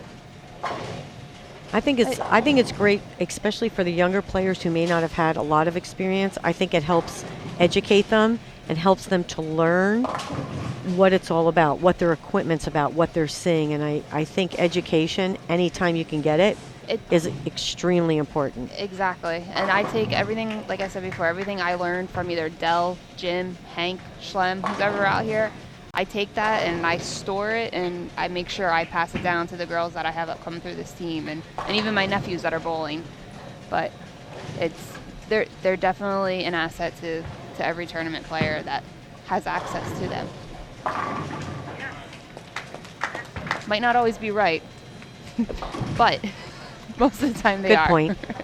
Kelly Kulik has a 35-pin lead over Anita Arnett going into the 9th frame. Matt, this is testing me. I'm a bad math person, and I'm trying to add really quick, so.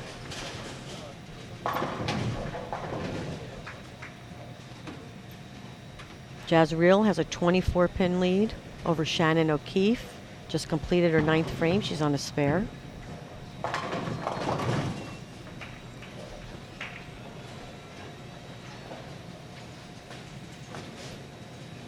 Nine-pin lead for Liz Johnson. Let's see what Danielle can do.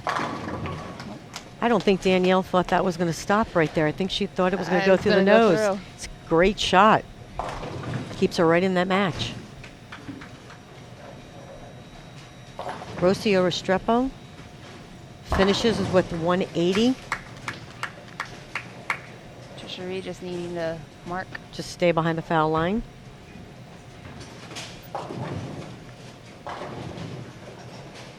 Linda Barnes is shooting 226 or 227 here. With the spare, she is 227. Stephanie Nation opened in the 10th, 166. So that, depending on what Kelly is winning her match, she could move right up there into that 5th position, and Kelly could go around Clara. I'm not sure what Clara is. Is she down there? Can we pull up the Clara Guerrero match, please?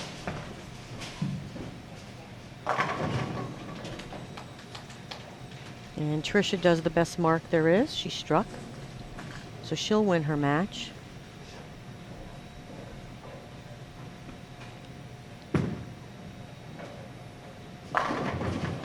Danielle with a big finish. 198 forces Liz. She needs. She needs the first hit. Yeah. I'm going to go out on a limb and say Liz will hit the 1-3. I think so too.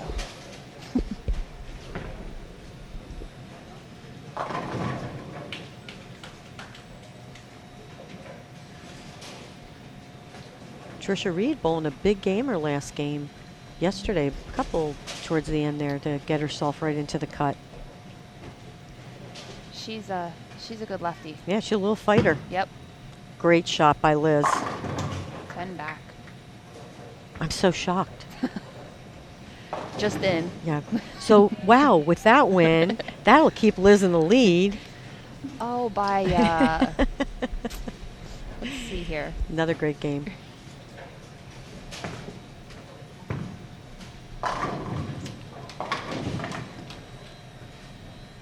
Liz needs the second hit. Looks like Shannon made a little bit of a parallel move to the left.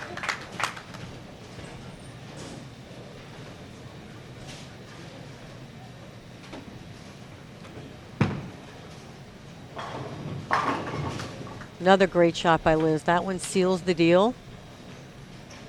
Winner against Danielle McEwen. Almost 1,200 over. Shannon O'Keefe looking to throw the next two to force Jazz Reel to mark in the 10th. Jazzy had that 2 games ago. Lost by 1.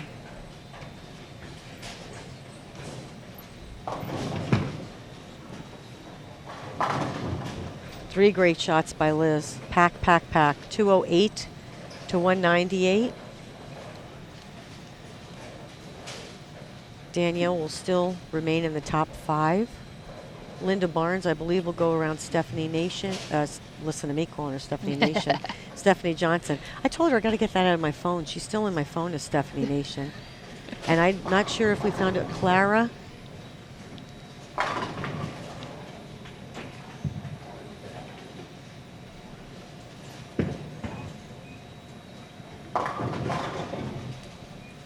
So Clara lost to Erin McCarthy.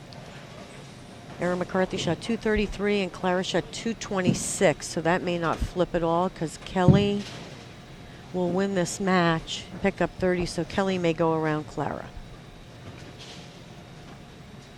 See what the exact number winds up being.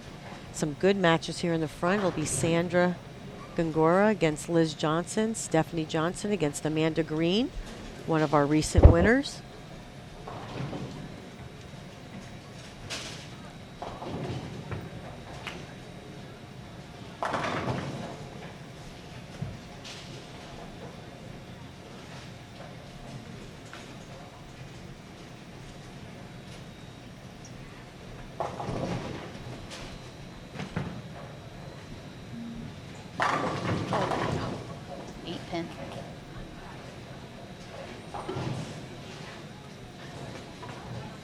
Jazz Reel, our winner, Lubbock. Lubbock. Yep. She is an amateur, though. Yes. An amateur. Yeah, she's an amateur. Great shot, stone 8.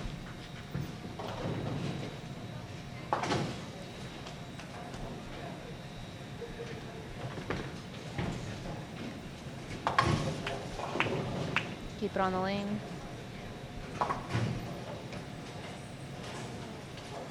Sandra starting out the match 7-1, and I saw a lot of that this week. The 1-2-5, and taking the 2-pin off because you make the adjustment. I mean, you just missed.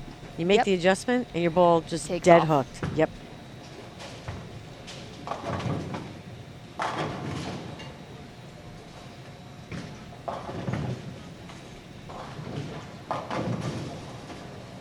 I said the 1-2-5, didn't I?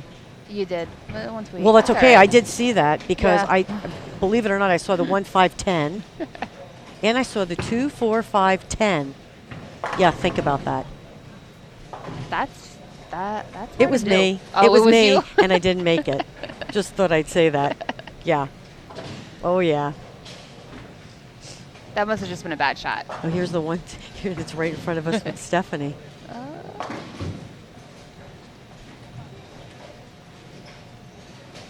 I also saw a lot of girls this week shoot the 1-2-4 with their spare ball.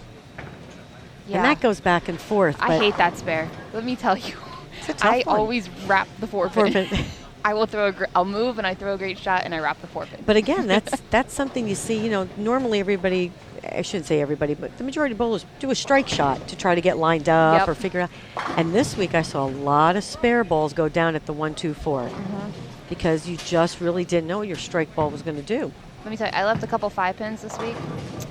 I was nervous shooting them with my spare ball. Very nervous.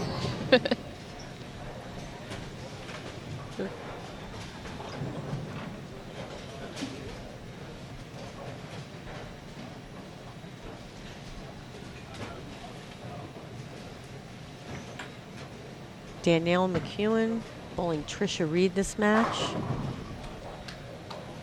That should be a good match to follow. Linda Barnes starting with a double against Rocio.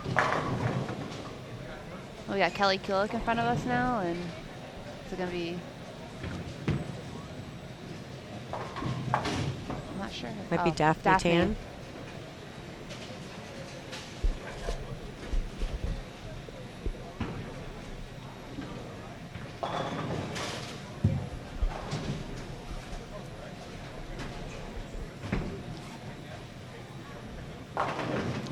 You know, fun fact, out of the 24 players, 15 of them are Roto and Storm staffers. That's not bad. It's a good percentage, I think. That's a good percentage. Just throwing that out there for everybody.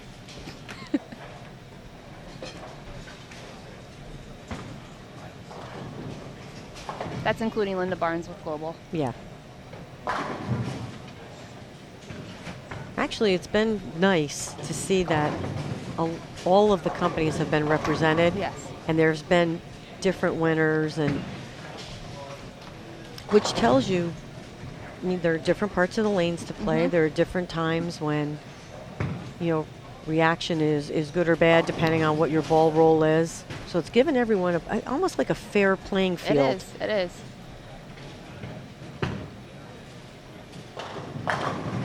Liz just not stopping yet. And she won't. Nope.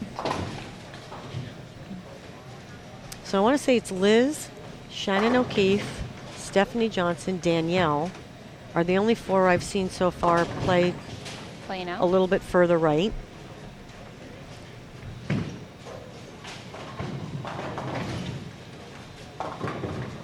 Majority of the field playing in. Not as far in. No, definitely not as far in as we did during the week, yeah. Well, a little less play. Yeah.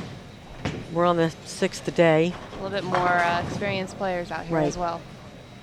And the lanes will always break down in match play a little bit differently because of the experience of the players and knowing how the lanes are going to break down in transition.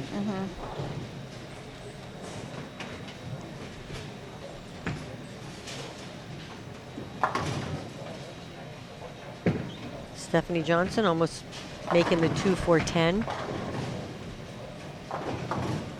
Amanda Green up by 14. Liz Johnson, front 4, taking a lead over Sandra.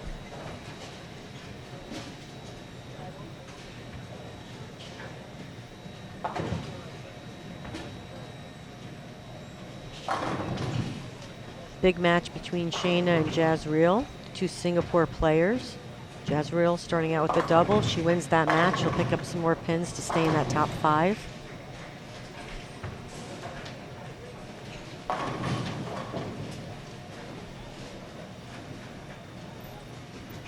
Yeah, depending how she does, and Danielle, she could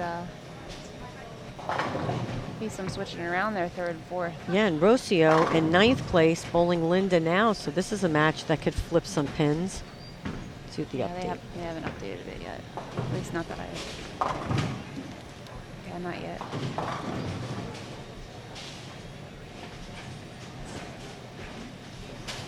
Sandra's still trying to put up a fight here after the missed spare in the first frame.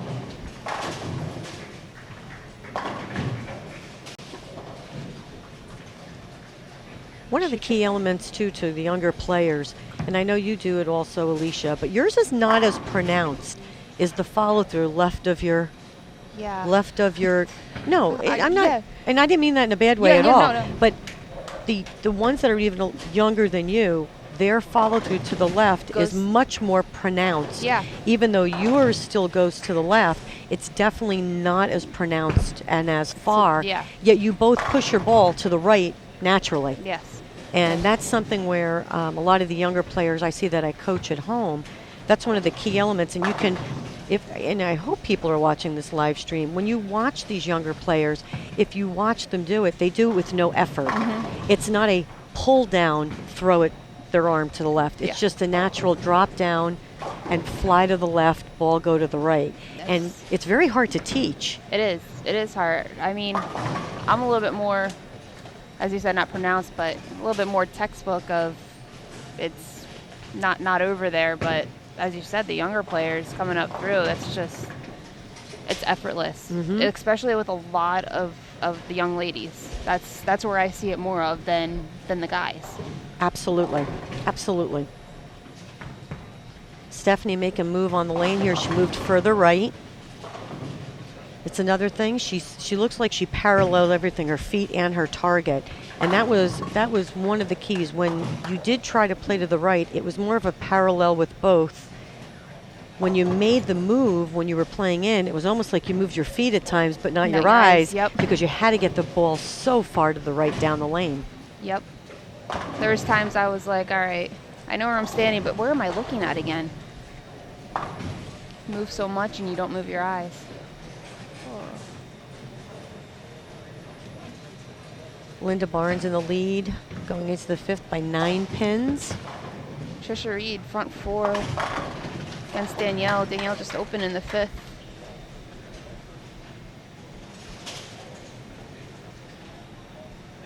Christina Wendell, spare 3-bagger against Shannon Plahowski.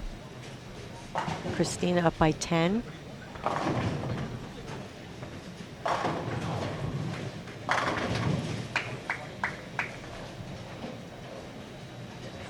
Daphne Tan, Kelly Kulik all tied up going into the fourth. Daphne Tan, great. Well, first of all the Singapore bowlers are great bowlers.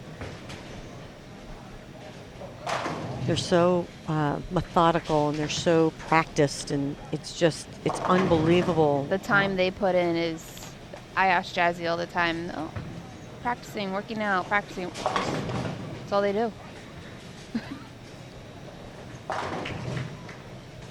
Get updated. Yep. Linda Barnes did move into 5th place with that win and big game wins 71 game. pins ahead of Clara. Stephanie 77. Kelly 99. Still all. It's amazing because really you could shoot 190 and win and pick up those 30. I mean, it really is so important just to win the matches. Of course you want to bowl a good game, but I mean a 190 game, depending on what pair you're on, is a really good game, and you pick up pins on the field. So the bonus is definitely the most important.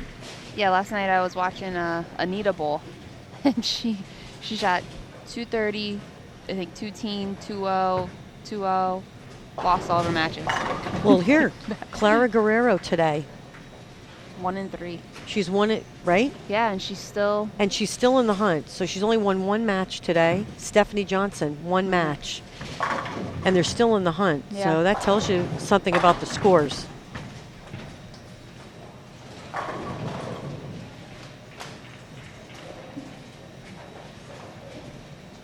Amanda Green making a move here. Spare 5-bagger against Stephanie Johnson. Stephanie made the move. Let's see if she can put them together. Last 2 shots, pretty good shots. Made the parallel move to the right to still stay with that straighter angle through the front and play further to the right.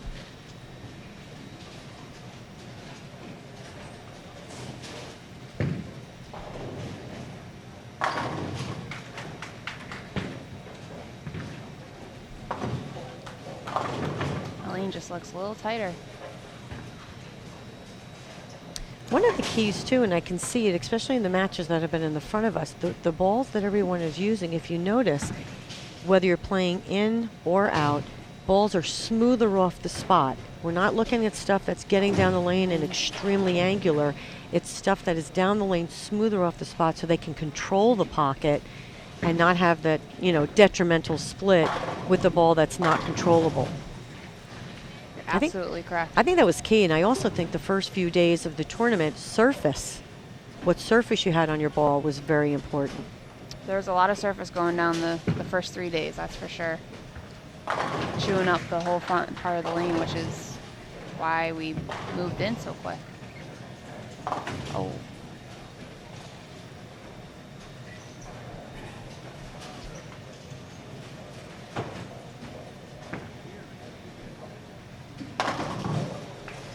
There's that 1-2-4 with the spare ball. Stephanie missing that spare. It's kind of just what we were talking about, lined up for it, and the ball just hooks right by it. Taking a few seconds to regroup.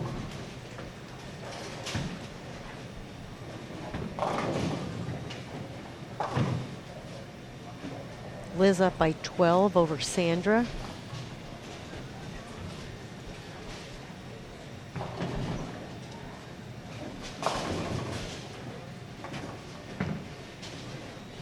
Steph struggling a little bit this game. Your phone delivery. My phone delivery. Why, thank you.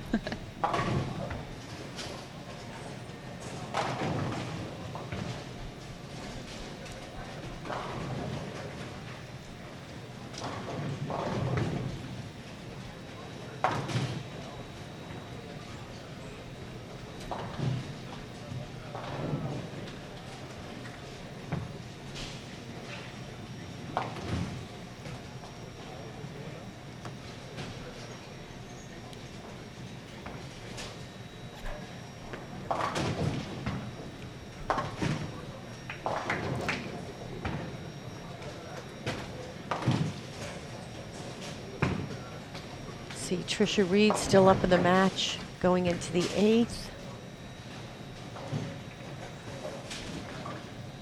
Amanda Green right now in command of the match against Stephanie Johnson. And Amanda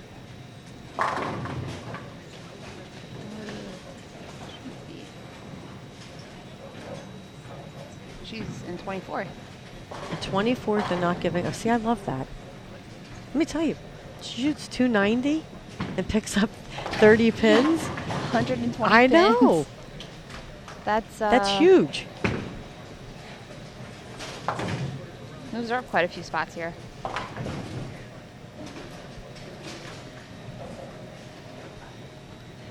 Liz leaving a split in the 7th. That match is all tied up. Oh, we jinx her, I think.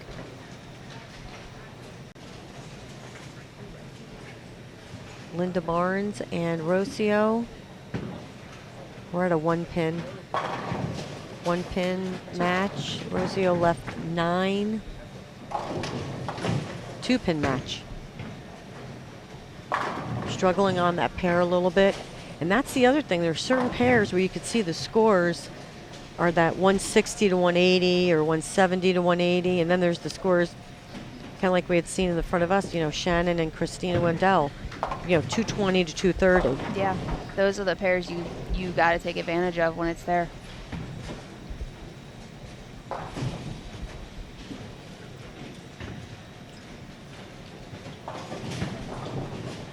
Jazreel open in the 5th, open in the 6th, letting Shanna back in the door. Yeah, she'll have to blow her 710 there, I think, in the 5th frame.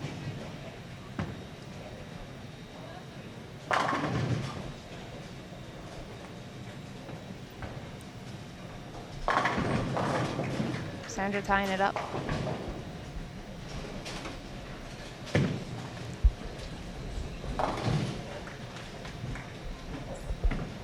Stephanie making a move on the lane, moving back inside. Switching balls. Looks good. Great shot.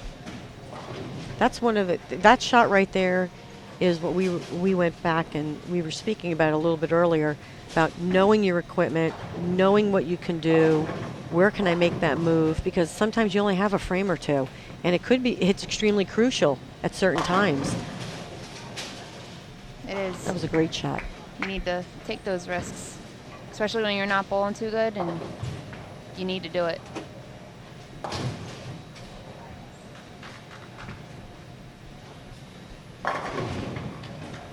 Big double there for Sandra Gongora.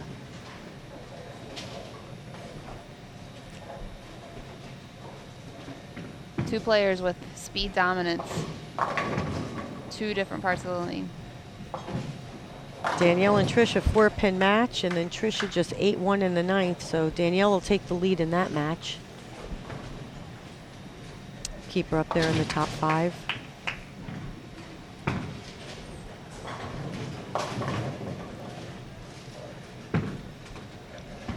See if we can find out what's going on in the Clara Guerrero match from our nifty little mat. 5 scoring.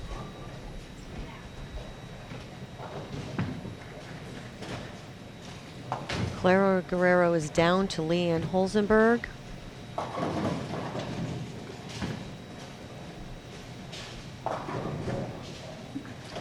By about 40 pins. So Leanne's going to win this match. So Clara will lose the match.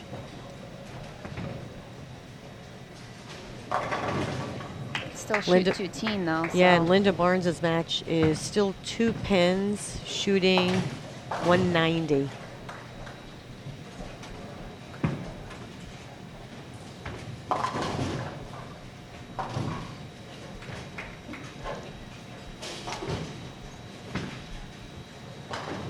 Anita Arnett and Shannon O'Keefe. 81 to 104 going in the 7th. Rough pair.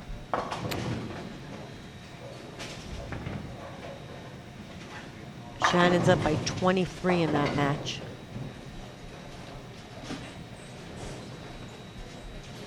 A lot of splits down there.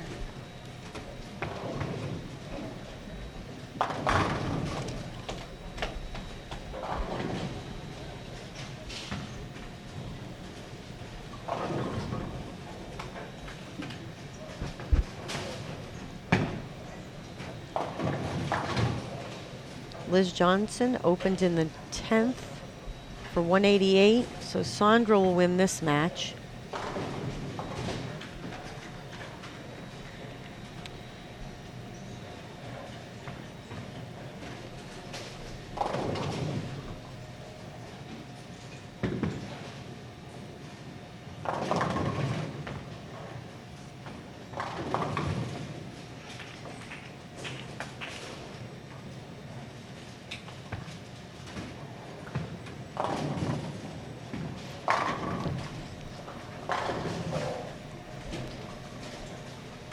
I hope there's a lot of listeners out there watching the live streaming at the Bowlmor AMF U.S.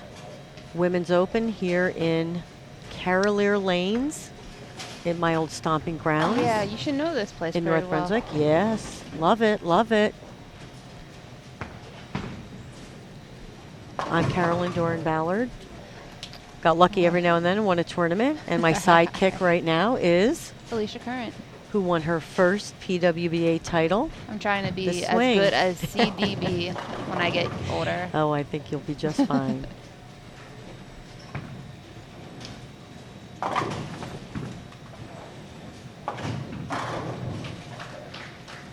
I need to see you trying out for Team USA. I'm gonna put you have on. tried out. Have you? No, I mean you Past need 3 to years. keep. Yeah. Yeah. Okay, just checking on I've, you. I've been there. Yeah. I've been right in there a couple Just keep times. going. So. All right. Not that I'm putting any pressure on you or anything. None.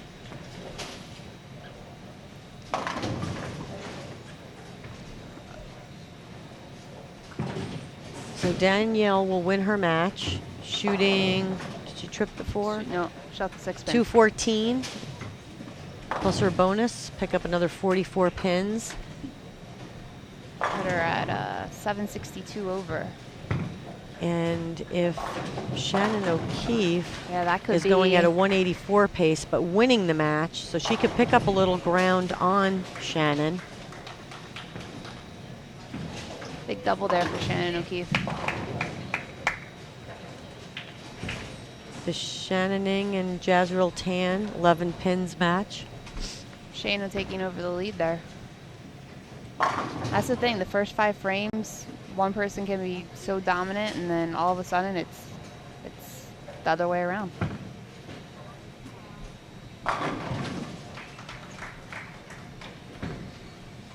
Christina Wendell will beat Shannon Plahowski. 257 if she doubles, or gets next to in the 10th. 87 pins.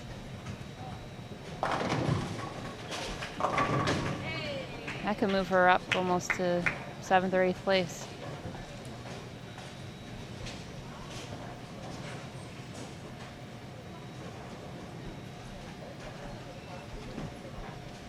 Daphne Tan, if she strikes out, forces Kelly to get good count.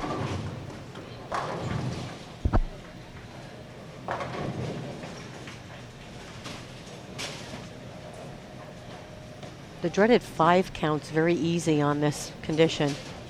I hate to say that because I'm not really saying it to be mean, but the dreaded, you think one comes off your hand really good, and it's like, oh, I just left the bucket with the 7 pin. Ooh, ouch.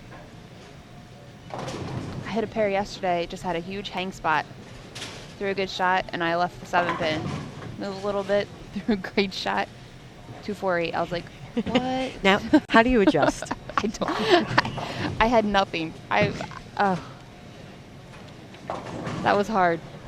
For as good as I was throwing on that pair, that was hard to take, and it was just the left lane. Great finish by Stephanie Johnson, making a big move on the lane, moving back in, changing balls, winds up at the 172. Loses to Amanda Green, 224, but that game could have been a lot worse. So that was a great move by her on the lanes. Sandra finished with a 222 over Liz Johnson's 188. Is that Liz's first game under 200? Well, probably. And it won't be detrimental in her standings. Christina Wendell finishes with the 253 win over Shannon Plahowski. It's a lot of pins right there.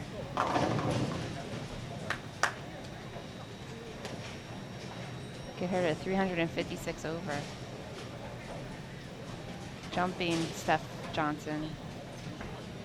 She's going to pick some pin. That's what I'm saying. That 185 out is not undoable. You know, it's just not it's not an unrealistic number. It's not at all. Especially with as many games as there are. This long format is. Yeah. Now I know why the guys like it so much.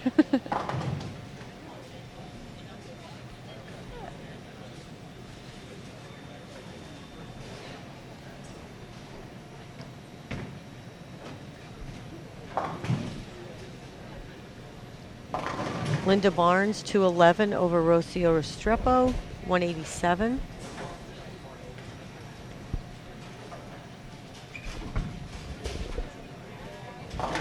Did we see what Clara was doing then?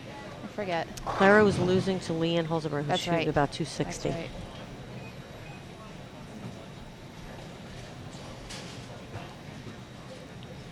So Linda will probably stay. Clara and Stephanie will go down. I Down. think Kelly will go up.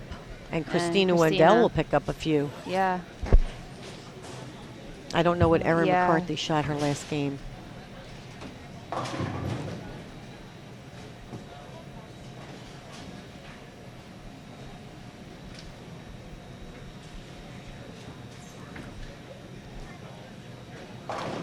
Well, looks like we'll have Liz Johnson in front of us again here on the right pair.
Clara Guerrera and Liz Johnson here in front of us. We're in game 6 of 8.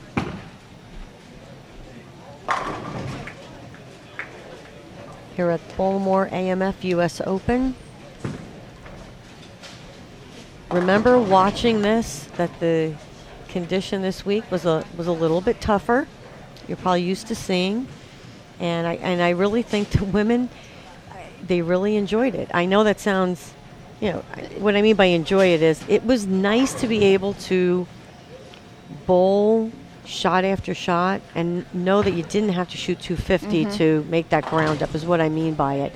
Brought a lot of spare shooting back into play. The real importance of it. Can't take those spare shots for granted. I do think some, people who may be listening or watching, I do think we've lost that art a little bit, where people don't put the emphasis on spare drills as much. And I know, obviously, spares is what I always felt was one of my strong suits to my success. So when I do coach, I do stress the importance of spare shooting, because I don't think you're always going to have a 7-bagger to be able to take that lead. Exactly, and I hope all my girls were just listening right then and there when you said that. Well, but they get lost in it. It's kind of like we talked about, even with your generation. You're a product of your environment. It's not as if you've chosen to think the way you do all the time. You're a product of your environment. If you're constantly bowling on conditions where you're throwing 6 and 7 in a row, and it doesn't really matter whether you make that spare, well, that's what your mentality becomes. So, I hope, though, as you said, especially with collegiate bowling, with the patterns you bowl on, and they're always changing. Yes.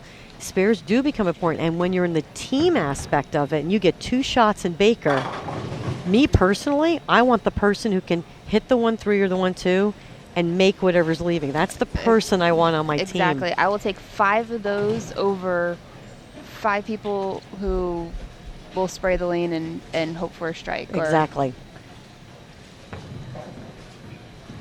But yeah, spares are, that is the key. We do spare circuits all the time. I have a notebook of them to just do spare circuits, and they hate it sometimes. They're like, Coach, this takes so long to do. And I was like, well, you got to dig deep and get through it, because that's what it's going to be like on these conditions. So I hope you're all listening right now. Sometimes being great is not fun work. No, it is not. That comes from one of the all-time greatest bowlers it's here. Not fun. Folks. Erin McCarthy and Danielle McEwen, big match there. Erin could pick up some pins. Liz looking like she's just throwing the ball really good right now. I mean, not that she wasn't before, but after that 180 game.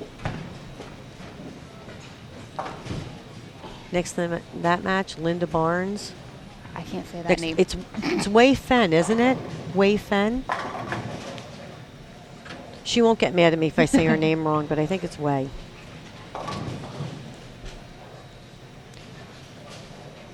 Oh, Shannon O'Keefe pulled out a 202 202.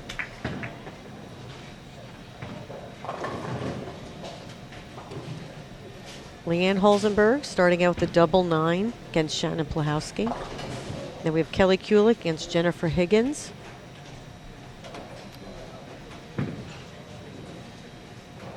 You never count Jennifer Higgins out, too, because when she gets lined up, she strikes a bunch. Yes, she does. She has that ball roll that just, it tumbles through everything.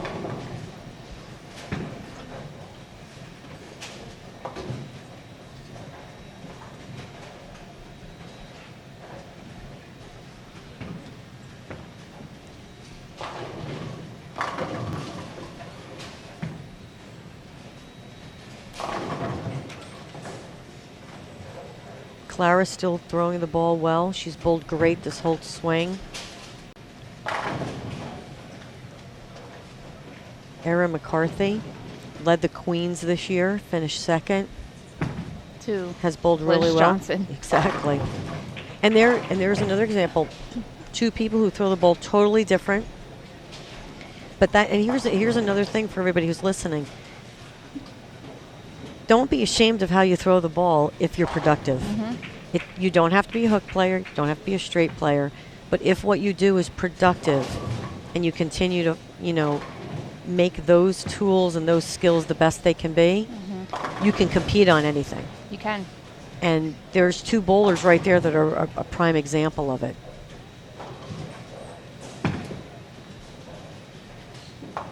Liz won the Women's Open last year. Did Liz win last year? 2 years ago? Okay. Anita Arnett and Karen Marcano in front of us. Karen bowls for Team Venezuela. Real good bowler. She's bowled good in the couple of events that she's bowled over here. I think she bowled in Detroit and Lincoln. She didn't get into Minnesota. Practiced all week at Turbo Tech with Jordan Vanover before she went to the Detroit Open and bowled very well. Yeah, I think I bowled next to her as well out there, if I remember correctly.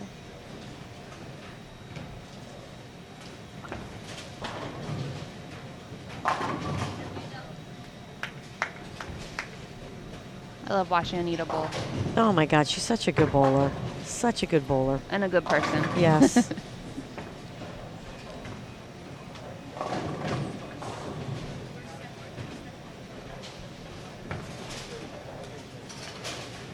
Kelly Kulik going into the 4th, down by 9 against Jennifer Higgins.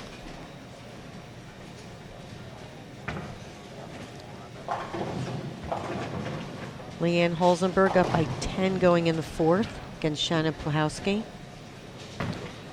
We had a 300 this week by Sam Shaden with the new Roto-Grip Menace. She's bowled really well. She's come a long way. She really has. I remember watching her bowl a few years ago, and she has really worked hard to really improve on what she was. And there was a few things I would say, improve on a few things that she was trying, a little more axis rotation, playing the lanes a little bit better, making the moves a little quicker, and she really has done a great job at working. She's made a couple of the match plays throughout the swing here. How many 300s have we had? I don't think there's been many. I think the first one came in Topeka.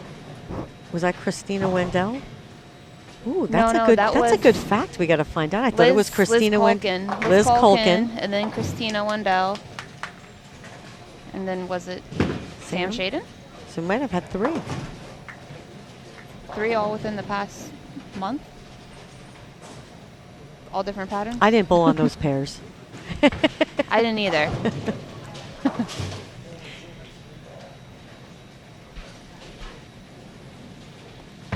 Oh, Danielle. Ooh, Two splits. Almost making that split.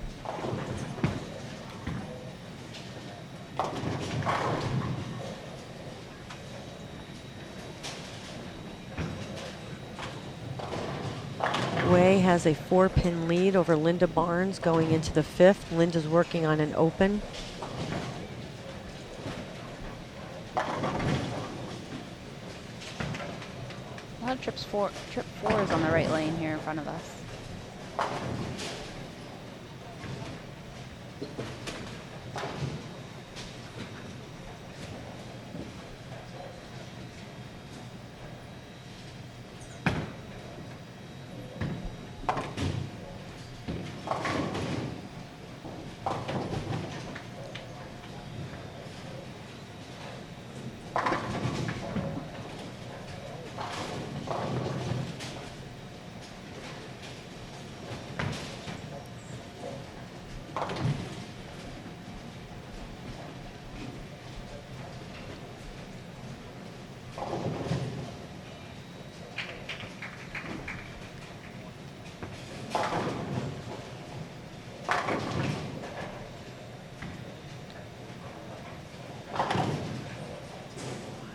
Two-pin match if Shannon picks up her spare over Leanne Holzenberg.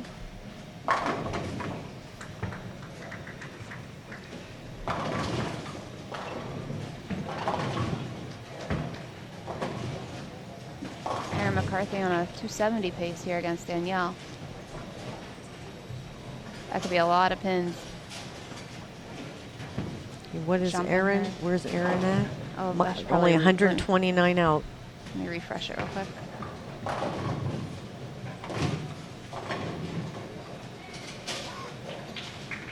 Oh, 162. 162 out now. Yeah, Kelly It's jumped only up 20 into pins, six. really, yeah. Yeah. So now we have Liz Johnson at plus 1167, Shannon O'Keefe plus 846, Danielle McEwen plus 762, Jazreel Tan plus 586, Linda Barnes at plus 468. We then have Kelly Kulik in sixth at plus 385, Clara Guerrero plus 365. Christina Wendell made a jump, plus 356, and then Stephanie Johnson at plus 322. And Erin McCarthy at 306, which ends the 300s. That's only 160 pins for Erin, and then 140, 112, 180. I mean, one game, it just flipped 3 people.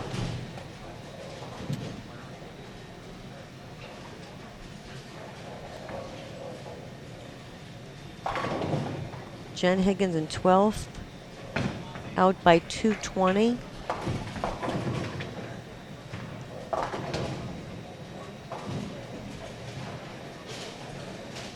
She has a 9-pin lead over Kelly Kulik.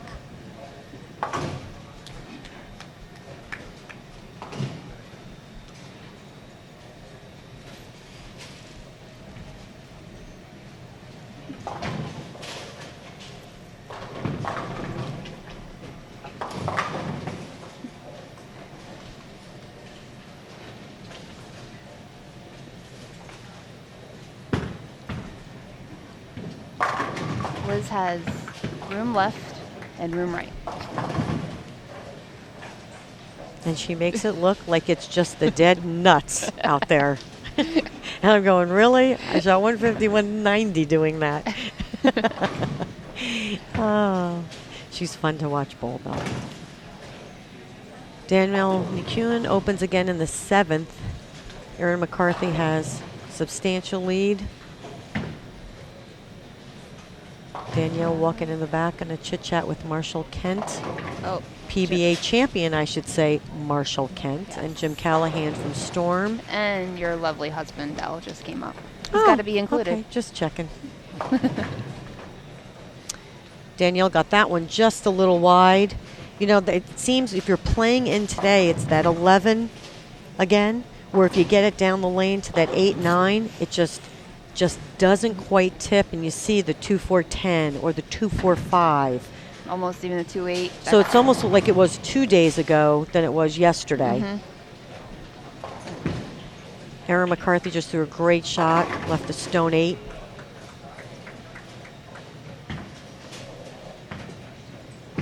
And I think one of the key factors also was, as we say, as the girls chased the pattern in and you had to get your ball down the lane, the first few days you had to get it way down the lane, not early. I mean, it had to get down the lane, almost to the tracers, Yes. before you were looking for it to motion off the spot. Yeah. Yesterday, it seemed like everybody was trying to get their ball to read just a little sooner, and when you did get it down the lane, all of a sudden it was washout. You know, it was that little bit of maybe 4 or 5 feet that you were talking on the lane just to get that ball to tip off the pattern. It was very touchy. Very touchy. I know in the first 3 days I was looking down at the tracers just to, an eye trick, and just trying to get it down there as much as I possibly could. I might as well have just been looking at the pins at that point. But anything to get the ball to go down that far. 11-pin match for Way and Linda Barnes. Way leads going into the 7th. Lindsay Boomershine and Stephanie Johnson are on the end pair. 2-pin match. Lindsay leads by 2 going in the 5th. We just talked about 2, 4, 8, 10. Erin McCarthy. Ooh.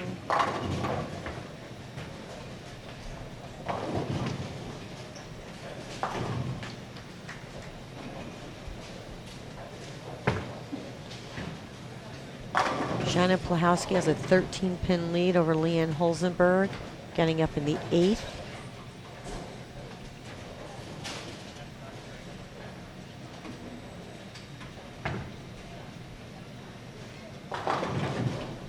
Looks like Danielle's going to make a ball change here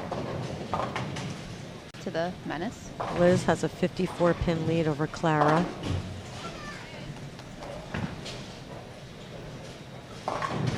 Kelly has, what is that, 5-pin? 5-pin lead over Jennifer Higgins.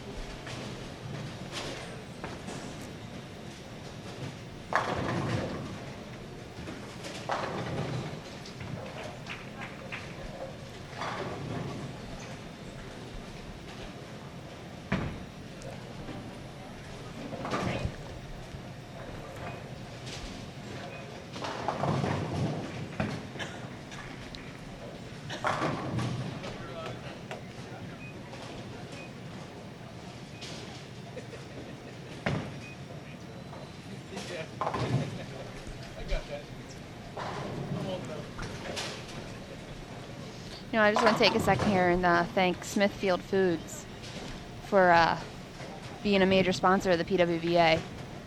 Thank you for everything that you are doing for us women out here on tour and allowing us to keep doing this. And all of our other sponsors as well. I was just going to say, I was going to start to read the sign. I mean, we got a bunch of them out there. We have everybody out there. We have 3G, Dexter, EFX, Master, Global, Logo Infusion, Kegel, Ontel, Brunswick, Rotogrip, Storm, Hammer, you name it. Everybody in the industry. High Five, Boom, Vice, Turbo. I mean, everybody has really joined in and did not hesitate to support women's bowling. Did not at all. And for the people that are not yet a sponsor for the PWBA Tour, you know what? Look what you are missing. It is all about the future of our sport. Look at the young ladies we have out here bowling right now. Every tournament sold out. Every tournament sold out. We have more viewers now on live stream. We are getting the word out, and this is the best way for you to grassroots promote your product to who needs to see it and who will buy it, because bowlers are loyal. And that's what it's all about. So if you're not yet a sponsor of the PWBA, please take us into consideration, because it really is it's just about the game. It's just a great, great organization. And if you need to contact anyone, Jason Thomas would be the one to contact at the PWBA. Yes. All that information is online, I believe, on our website, pwba.com. Or you can find anything at bowl.com. Or any of our players, really.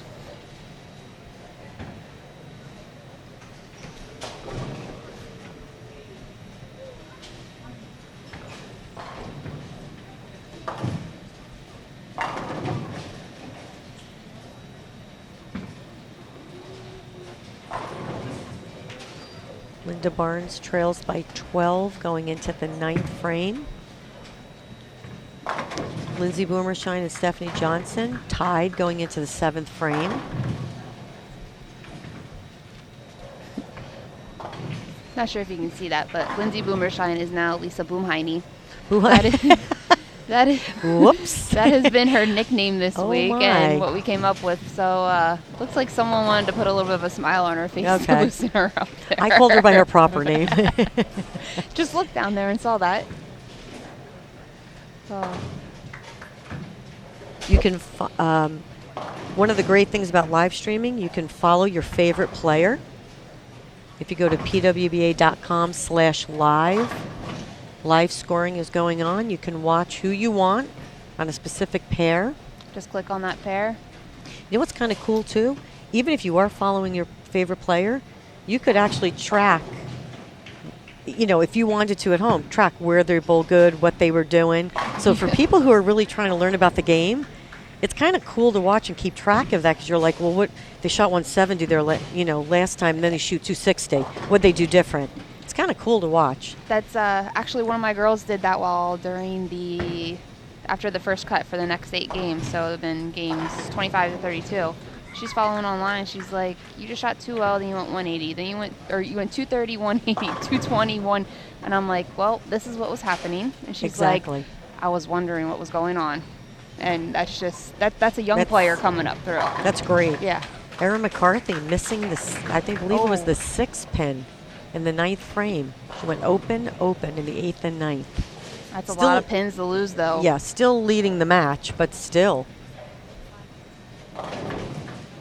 It's like there's a little bit of transition going on in that pair. Starting to see some, I don't know, lower scores outside of the live pairs in front of us here. Seeing 110 to 120 right now in the set going into the 8th frame. Okay, Wei Fen here leaves, I believe it's a 6 count. 1, 2, 4, 8. And with the spare ball. With the spare ball. Converts it. So she can strike for 190. That forces Linda to. First hit is a winner. Yep. 9 spare 9 would be a tie. Correct? Correct. Yep. See, I can add that 171. really quick.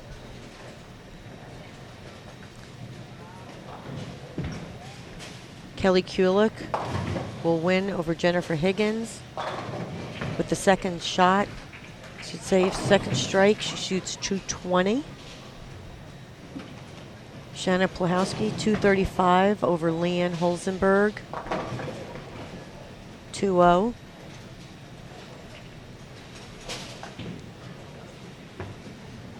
Kelly's at 385 over 83 out. Shanna From Plahowski. Linda. Yeah, and Shannon will pick up 65. That should move her up a little bit. Yeah, and Kelly, with this win, if she goes 220, picks up 50, will go around. What did you say she was Well, behind? she's in 6th. She's behind Linda. So Linda left a 9 pin or a 5 pin? That's a 5 pin. And she didn't like the shot when she threw it.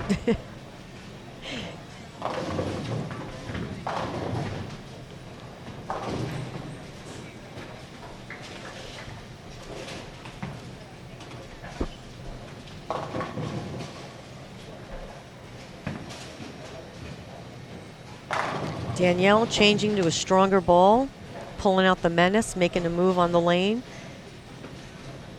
Needs to get all she can. Erin McCarthy, 198. The 8th and 9th frame.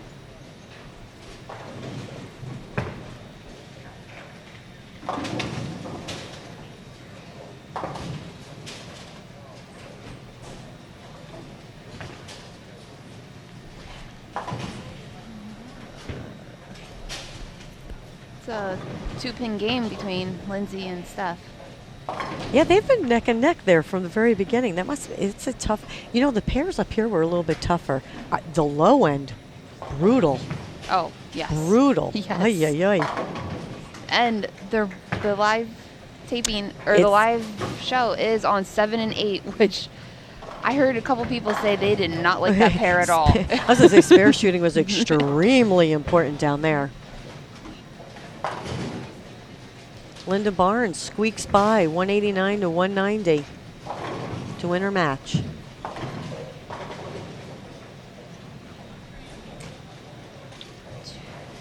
Pins puts her at 488. 45 extra pins for Kelly.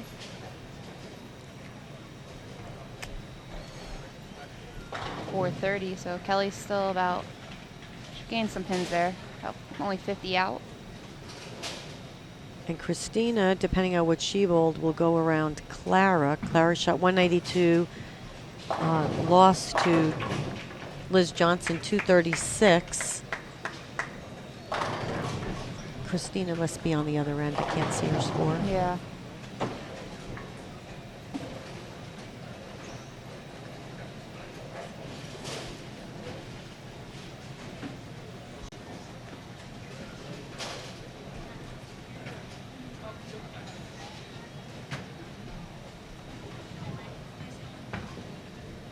O'Keefe with a 247. Huge game. Went over Amanda Green. Sandra leading Jazz Reel going into the 10th frame by 17.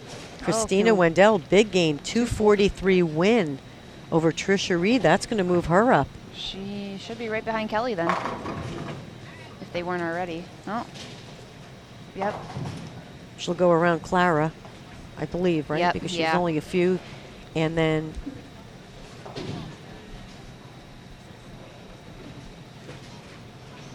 where was...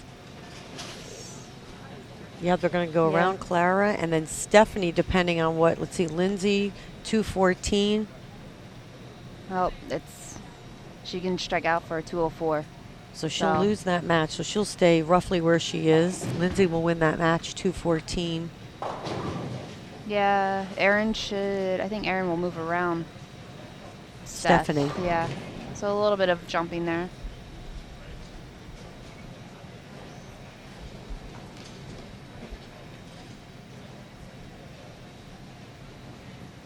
Jody Wosner. Struggling a little bit Little today. bit, yeah.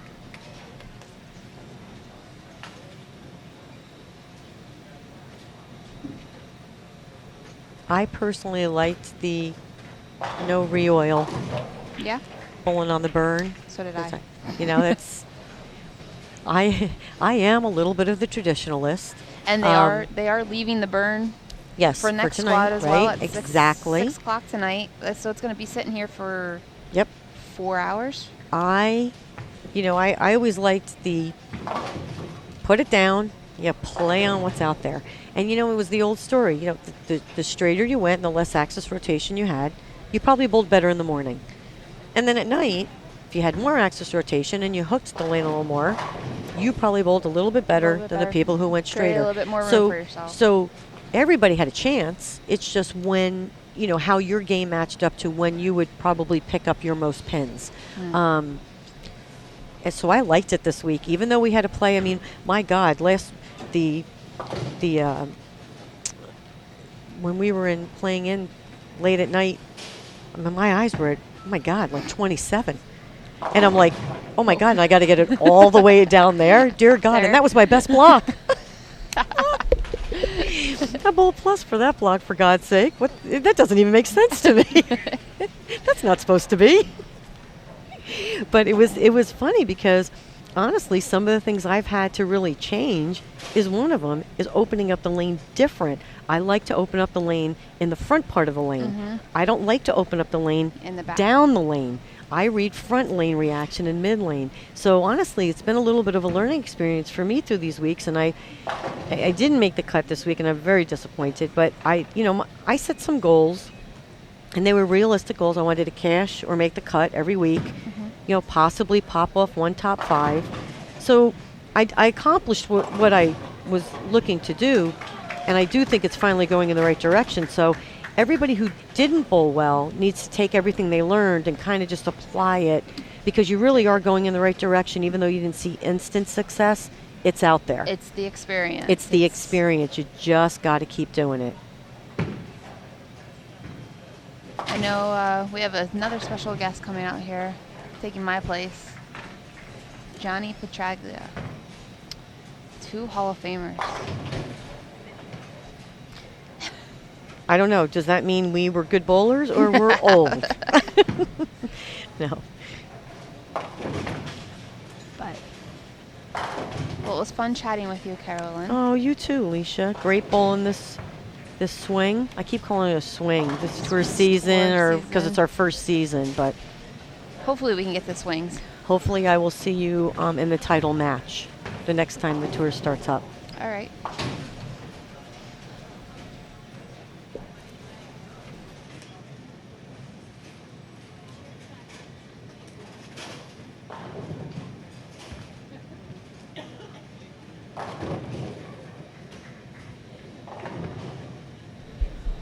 All right, ladies and gentlemen, that is the conclusion of game number 6 of 8 here at the Bowlmor AMF U.S. Women's Open, second round of match play. We've got one more game coming up here. We just saw a nice finish there. Karen Marcano over Anita Arnett. Got the second one in the 10th in dramatic fashion, and she picked up the victory. We'll have updated standings for you in just a minute at pwba.com.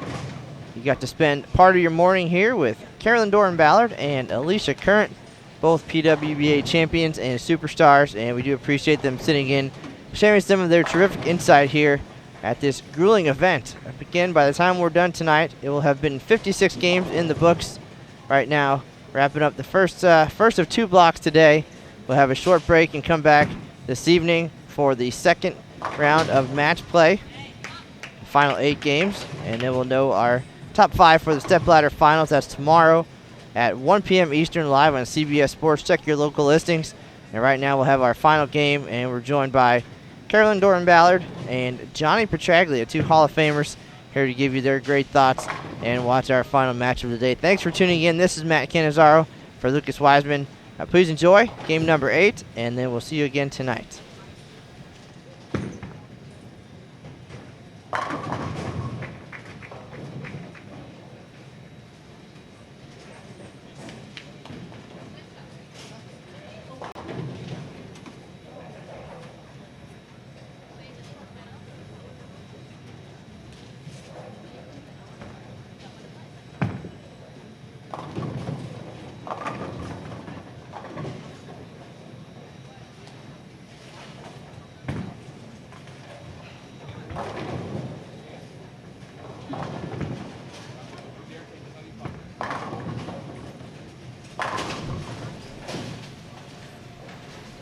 Okay, ladies are starting game 7 of this round of 8, and I have the pleasure of calling this game with the great Johnny Petraglia, Hall of Fame bowler, greatest, has won in 6 decades. Yeah.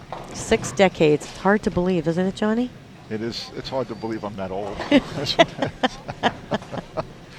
Well, before we get into the matches, since they're in the first frame, just tell us a little. Johnny, you have a lot of history here at Carolier Lanes. Oh yeah. Well, I was house pro here for 30 years, and then we had the Johnny Petraglia Open here, and with the wheelchair vets starting out before we bowled.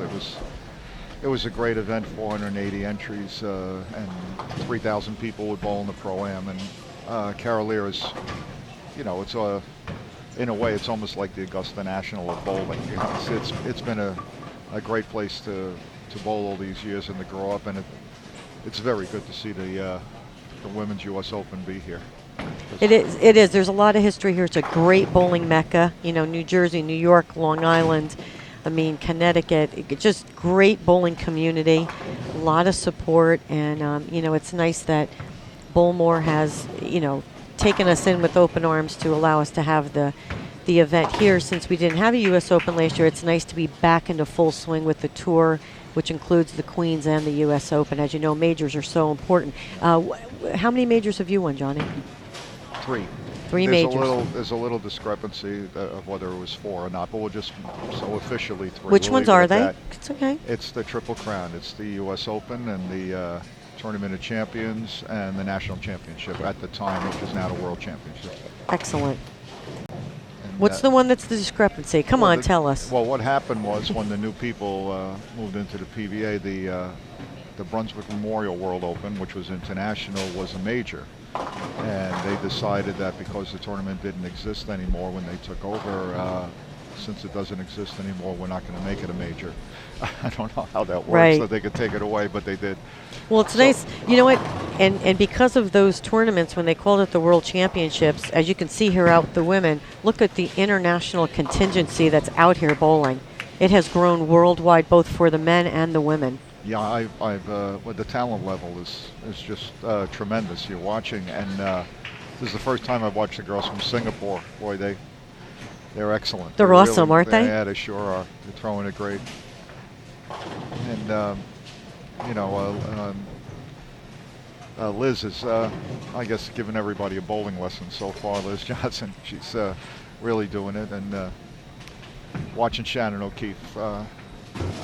I love watching Shannon O'Keefe because of the athleticism. you can watch Shannon bowl and know that she's good in a lot of other sports too. Right. That's one of the things we keyed on too over the past week was the girls today are more all-around athletes. You know, there's more, you know, and it's the wave of the future. You know, they started working out at a younger age and eating healthy, and obviously menus in the bowling centers have changed. So the athletes that you see now bowling are all-around athletes from top to bottom. And especially the international players, if you look, part of their training with the international team is getting up in the morning, working out, then going to bowl, you know, and work out with your sport, but eating correctly, sleeping correctly, the whole thing. So it is a change in the community of bowling.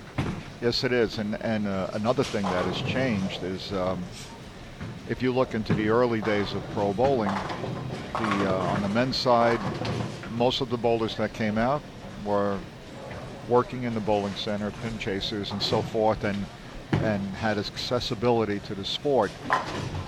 But when you came on tour and met the pros, you were a little bit nervous. It took a couple of years to really get into it. Now, most of the pros come from college. And college not only has the great training programs that you fall into, physical and on the lanes, but you're in so much competition on a worldwide or a nationwide basis that by the time you get to bowl a tournament like this, you're not afraid of anybody. No, you're already prepared because you're bowling on a lot of these world patterns or sport patterns, and they've had access to them through the college ranks, so it's great. Mm-hmm. Linda Barnes right now and Lindsay Boomershine all tied up, going. Lindsay's in the 5th frame. Sorry about that. 11-pin match between Stephanie and Wei Fen. I think that, looking at the board, Kelly's starting to make a move. And it seems like because everybody's breaking them down correctly, and as they start moving deeper and deeper, I think you're going to have to watch out for Kelly. I think she's going to make a heck of a move here. If not these last couple of games, certainly going into the ninth. Right. Christina Wendell, too. You can't ever count her out. She's only 59 out, and she's bowled really well this swing.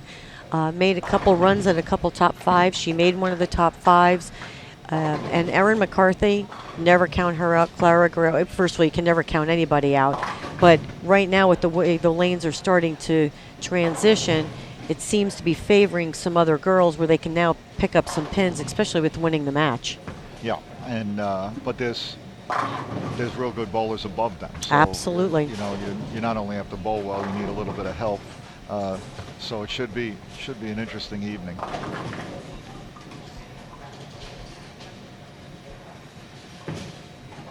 Let's see.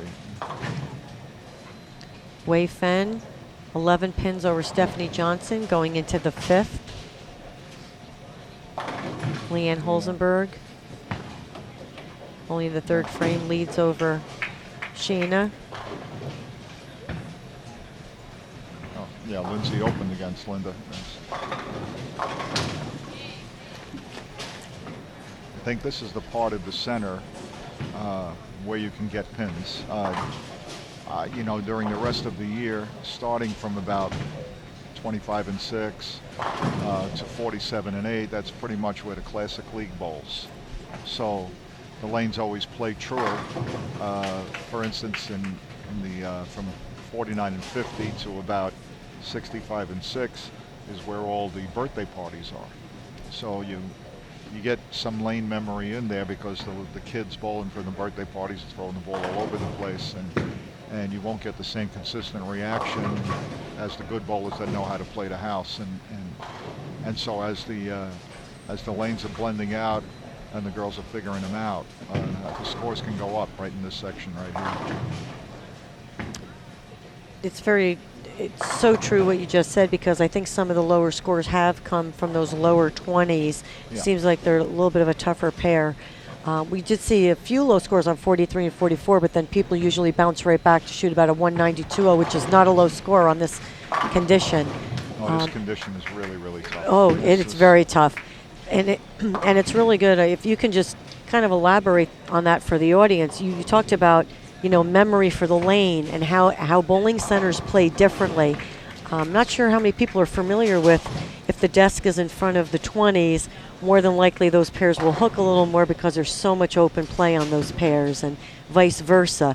Talk a little bit about that. And that's a very good point. When they lay down the pattern, there's a certain place on the house shot that's going to play. And no matter how much they try and strip a lane memory sets in. There'll be 20 thousandths of an inch depression or whatever on a consistent basis.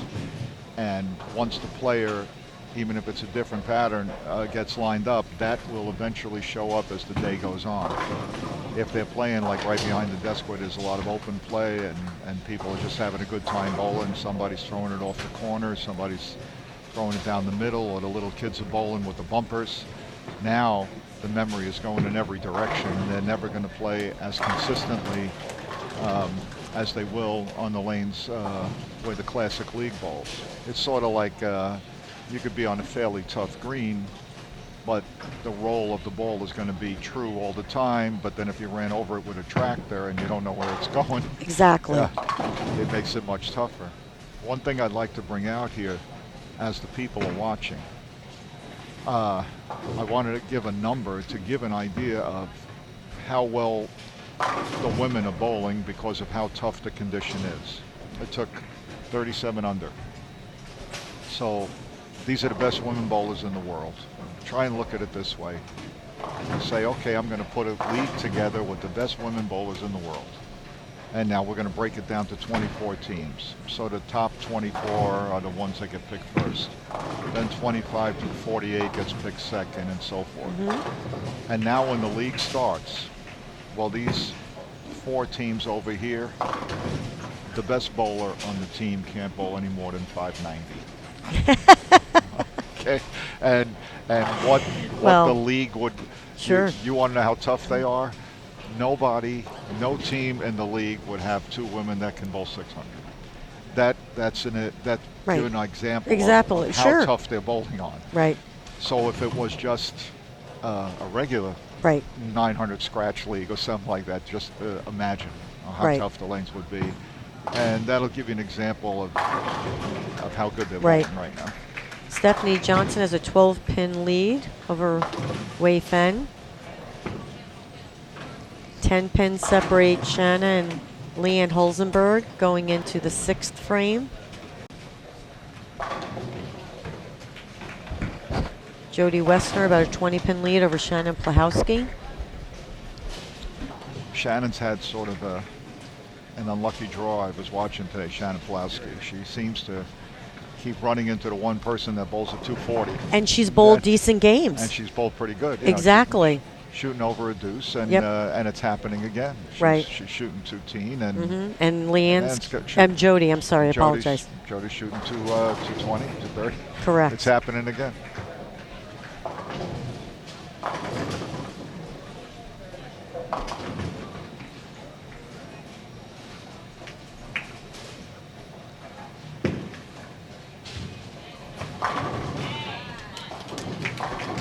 One of the things about the international players, especially with Singapore, I can speak for, they bowl for their country. That's their job, which unfortunately here in the United States, our team, they bowl for their country, but they have other jobs. But they have other jobs. Correct. So, for the people that are watching, it's quite different when you get to just do it 24/7 and get paid to do it than it is, so it's one of those things that we hope we will see expand, especially with the World Tour, that maybe that money that will come in to support our country's team and things like that will help that, where they eventually can just bowl and travel the world representing our country and spreading the word of bowling, which I think will eventually help youth bowling too, as we see that growing. You just took part in the World Championships, if I'm not mistaken, Senior World Championships. Las Vegas, correct? And my team and the ladies' team both won gold medals, which was that's awesome. Very exciting, very emotional. When you're bowling for your country and they play the national anthem for you, it's the greatest feeling in the world.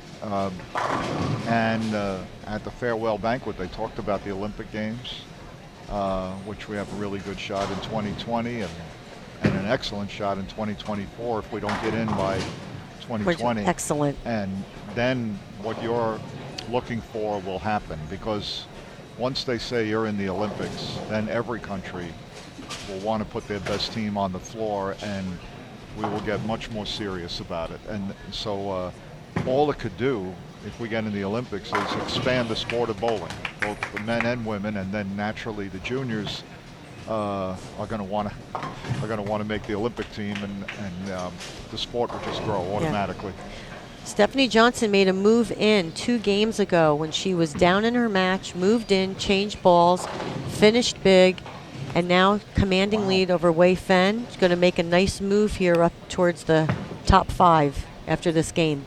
Wow, that's she was only 150 pins out, or even less than that, and yeah, this big game right here is going to mean a lot. And if she bowls a decent last game, that's a great way to go into the break and coming out tonight. 17 pins separate Clara and Danielle. Danielle is in the lead.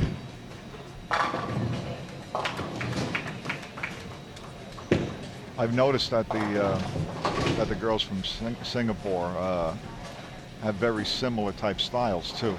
Rev rates, as a team, they must be really good because they can really get on top of each other when they're bowling as a team. And then, like you said, if it's their job, that means their coach has got them bowling a certain, almost like what Bill Straub does at Nebraska. Well, one of the things we were talking about earlier, Alicia and I, when you watch the Singapore girls and a lot of the younger collegiate players, they create a lot of ball speed naturally, but not so much from the legs. There's a lot of upper body, but there's no muscle. It's that natural swinging drop. It's that.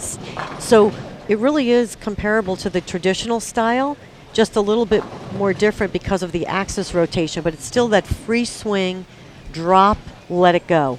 That's very true, yeah. Very nice games.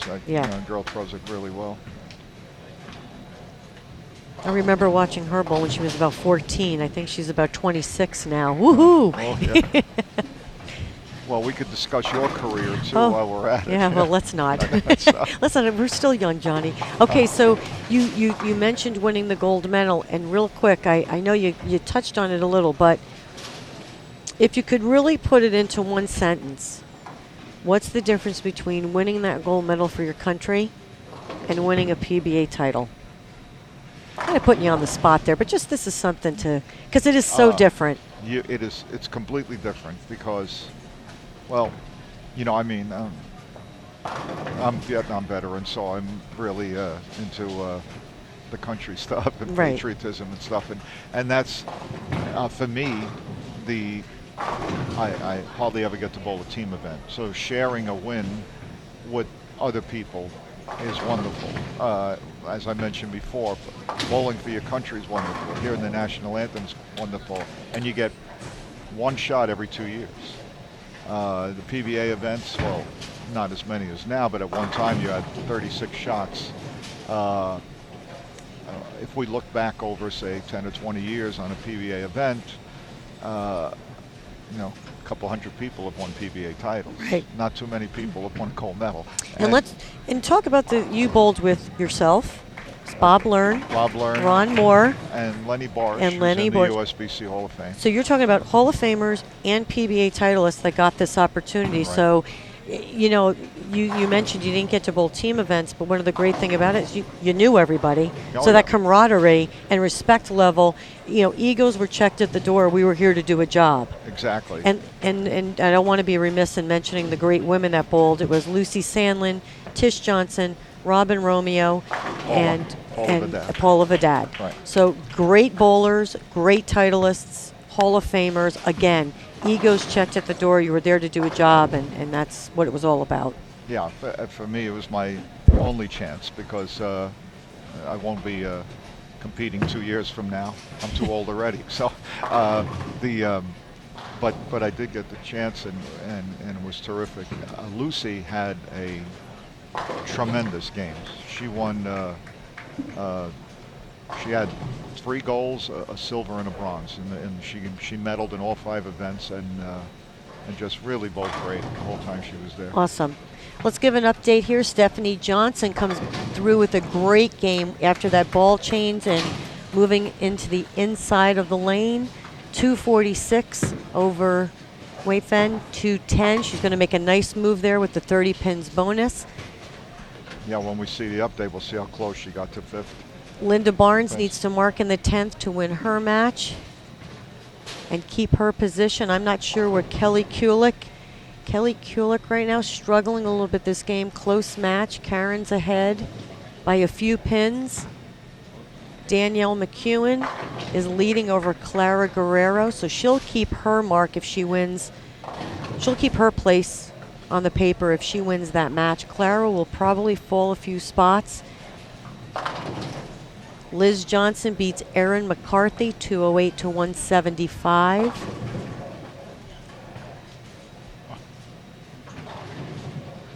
Shannon's bowling another big game, and she could still lose it. That's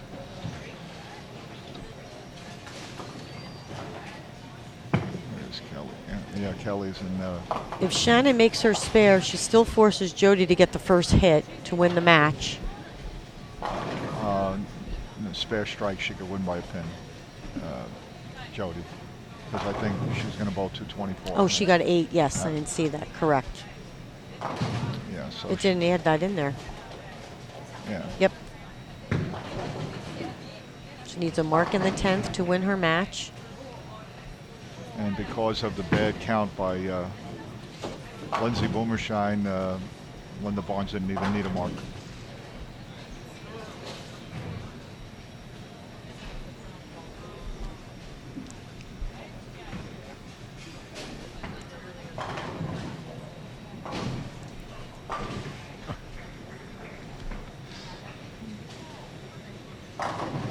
And let's see how she throws it. Oh, Jody swishing 710. Oh my God. No, that's a bad break no matter what position. Yeah. And that's Yes, it is. Danielle McEwen will win her match and take away 30. Depending on what Shannon O'Keefe. yeah, they're both struggling there. It's Yeah, Shannon. not Shannon. Gonna- I was looking. I'm sorry. That's, oh, it almost bounced.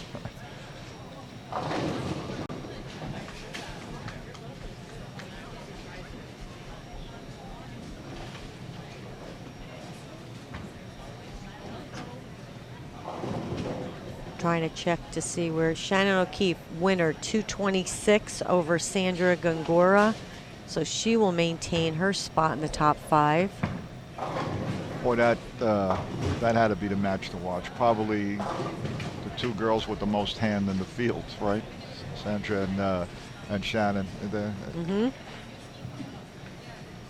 And Shayna. Shayna has a lot. yeah. Now, and here's the difference too, which especially on live stream, you just watched it on this pair. Leanne Holzenberg hooks it a lot, but it's a different type of Different hook. type of hook, yeah. It's, you know, her axis rotation and her tilt are much different than the younger girls, yet she still has a lot of power in what she's doing. Yeah. She's almost, you could say, in a way, she's similar to Pete Weber, who everything comes from his wrist rotation. If you watch him let it go, his fingers actually open. So you wouldn't, he'll have a lot of hook, but you wouldn't even compare him and Jason Belmonte as an Correct. example, And Leanne does not pull down on the ball. She's so fluid, just drops it from her swing. She, first of all, great bowler, great Hall of Famer. For a long time. too, Yeah. And it's so amazing to see her do what they're doing, but just do it differently, which goes back to something we discussed. And whatever you do naturally, if you enhance those skills to the best of your ability, you can be great. Don't try to, you need to have other tools in your bag, but don't try to do something that's probably not going to be natural for you, because we all have a natural ability of what we're going to do great. But just honing those skills and then just adding tools to it is really what gets you to that next level. Yeah, exactly right. You got to stay somewhere in your own wheelhouse because, and especially when the heat's on, if you're trying to do something completely outside of what you can do, it's so hard to make a good shot. I know that a lot of my mistakes over the years is when I'm watching the lefties score that throw the ball straight, and I try to throw the ball straight. Well, it took a while to realize that A, I'm not good at throwing the ball straight, and B, even if I'm doing pretty good, the one that's naturally throwing it straight is still going to beat me. Right. I'm never going to beat Mike Scroggins trying to bowl like Mike Scroggins. And quite honestly, Scroggins isn't going to beat me if he's got to hook the fourth arrow. Right. It's same kind of thing. Just a reminder, we're going into the 8th game of the first round or second round of match play. First round today. We'll be back tonight, 6 p.m. We're watching the Bowlmor AMF U.S. Women's Open here at Carolier Lanes, Now, North Brunswick, New Jersey. is the TV pair 7 and 8, 9 and 10? 7 and 8, correct, Matt? Correct me if I'm. We're going to check 7. Yeah. I think it's 7 and 8. Yeah, that's the one thing that has remained consistent is that no matter where the tournament is being bowled, that's where the TV show is. And that means that when the girls get the TV, things change a little bit because for the last 2.5 days, nobody's bowled on that pair. Correct. And they can oil them the same way, but they're going to play a little bit differently, that's for sure. And so that always becomes a factor. I've often wondered, when I try to relate something to golf, that can you just imagine that? Okay, you're the 5 people that just got done playing Augusta National, so now we're going to take you to Atlanta Country Club and go play a couple holes there to see who wins. How different results would end up being.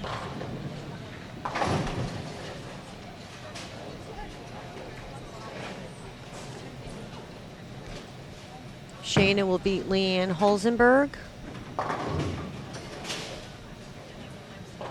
She struck out in the 10th. Yeah, to Yep. lock her out. Wow. 178 to 172. That pair played tough. We have Lindsay Boomershine and Danielle McEwen in front of us here on the pair. Wei Fen and Liz Johnson to the right.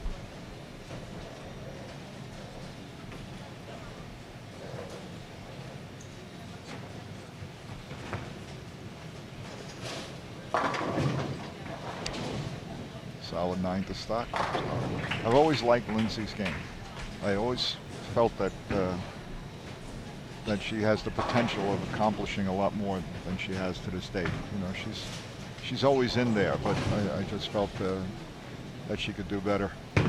She's worked very hard her game, made some changes, much more smooth throughout her approach and at the finish. Yeah. Which actually makes you more consistent, and that's why you see her in the hunt every week and/or making the finals. Oh, so we have Kelly right in front of us here, and Paul and Jody.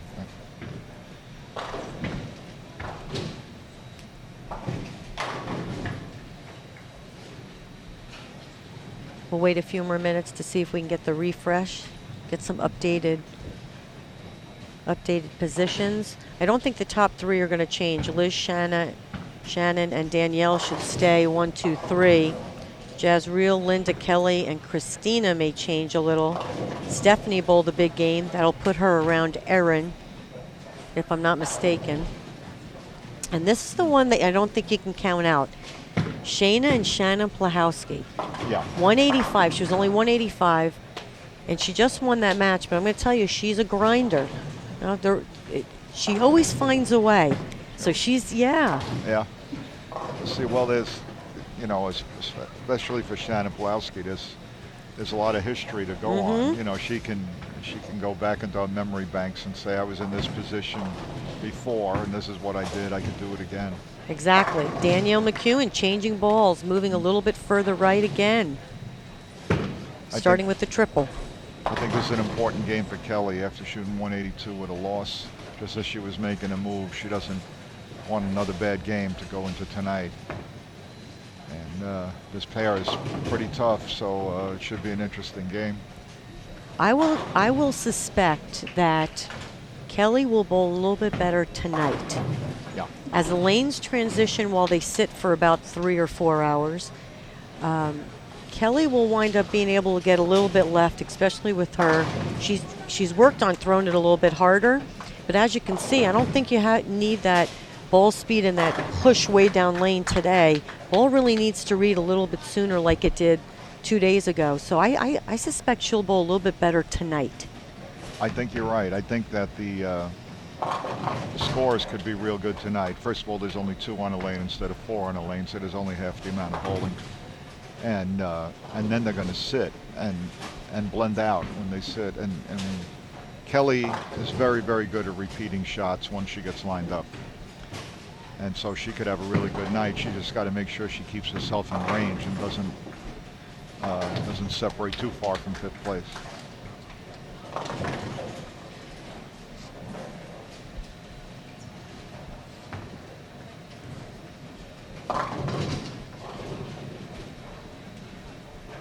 Boy, but that middle of the lane right now is on fire. I'm watching every girl, if they get it just a shade short, the ball wants to run to the nose. Well, through the nose, or you got to hope you hit the left side of the head pin. Yeah. For the right-hander. And I think that exactly. I think that they're going to be able to get a few boards deeper tonight where that shot is going to react to the pocket instead of to the nose. She doesn't look happy, Kelly. No, she's stuck. She's having a little bit of a problem with the approach. I saw her rubber foot, and she's changing her sole right now.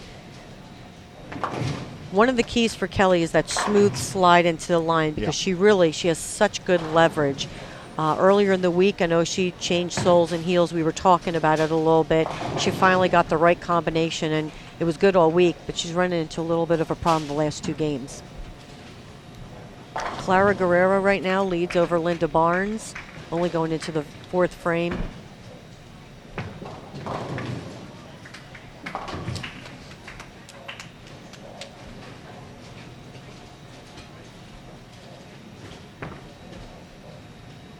Okay, we've got some updated scores.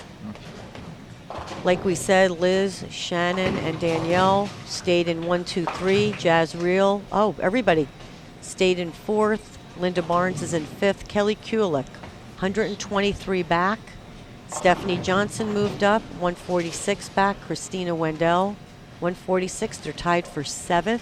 And here's Shannon Plahowski. Yep, made a move with that game and that win, 178 back. 9 games to go. So it's a lot of games on this condition. Yep.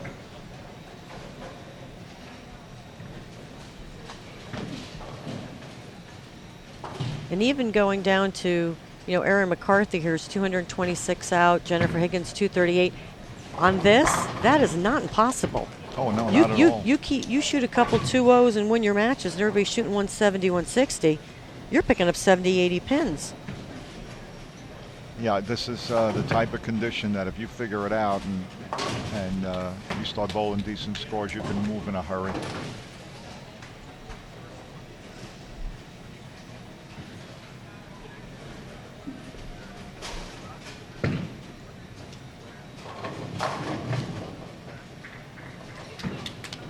And Danielle McEwen she's really found something outside on this pair. Liz bowled well on this pair too.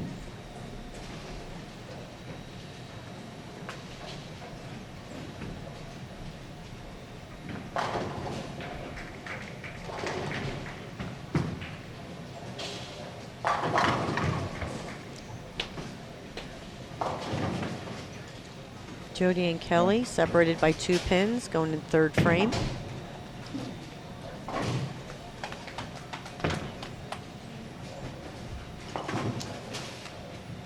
Jody's been a good bowler for a long time. Oh, very good bowler. Yeah. Real solid game.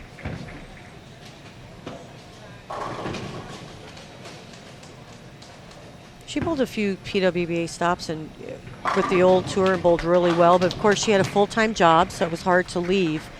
Danielle McCune here, front 5, getting ready to make a move. Well, she's throwing them great too. She's got a really nice backhand reaction. Thrown and unhinged.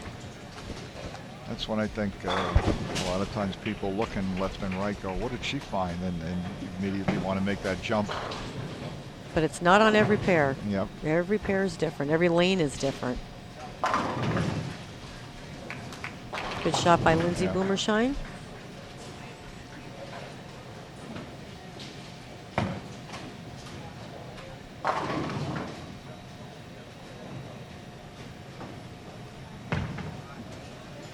I always found it interesting watching Kelly. Whether she's bowling good, bad, in between, she's constantly trying to figure it out, constantly working on it, you know, and frame She's to a frame thinker. to frame. Yeah, She's a thinker. She's involved all the time. That's one of the reasons she's at the top all the time.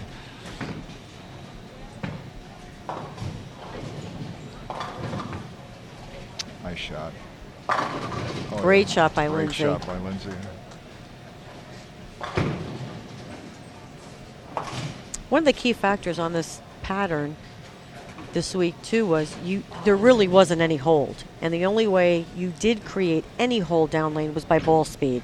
It was more about the ball speed and the angle than it was anything else. It wasn't a magic ball or the magic way you threw it. Yeah. It really was about ball speed and that angle it came in that created that little trip 4 or roll the bucket and you didn't go through the nose.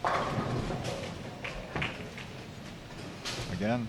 Got that one a little Wow. further right. Yeah. Smooth off the spot. Wow.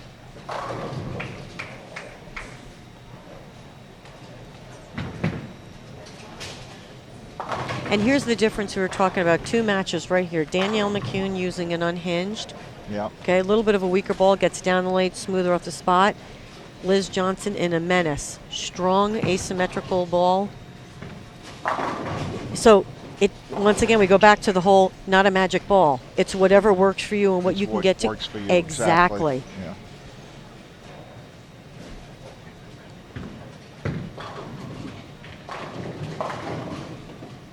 When Stephanie Johnson made the move, she went to a ball that rolled a little bit earlier to a ball that was a lot cleaner.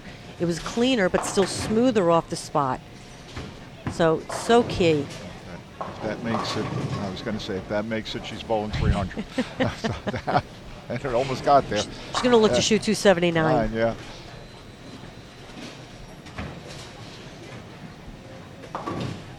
I know that Shannon's been using a real strong ball. She's been using a mastermind, and when that started to go a little bit too much and too early, she went to the Nirvana, which has tremendous back end, but gets down the lane longer. Shanna leads by 11 over Jennifer Higgins. Anita Arnett and Leanne Holzenberg separated by 1 pin.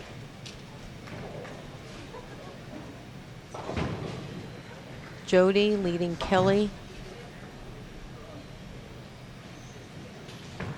Now, how's my lefty doing this game? Shannon Pulaski, how's she doing? Oh, she's okay. She's got, By 14. She finally has let's somebody see. not bowling a big score at her. No, she's in the lead. She's in the lead. Oh, By 26. oh, great shot. Erin McCarthy and Stephanie Johnson separated by 5 pins. Clara Guerrero and Linda Barnes not liking that end pair.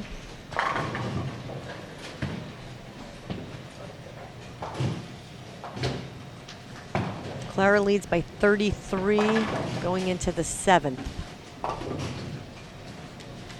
You know, a lot of times when the condition is this fragile, the person you're bowling against can change your shot if your break points are in the same place.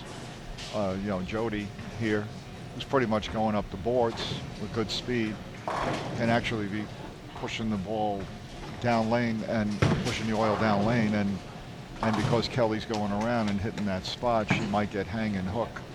On the pair just to the right of him, Lindsay Boomershine is way inside Danielle McEwen's ball. So Right. both of them are getting a good ball reaction because both of them are at completely different points at the break point. So they're not affecting each other.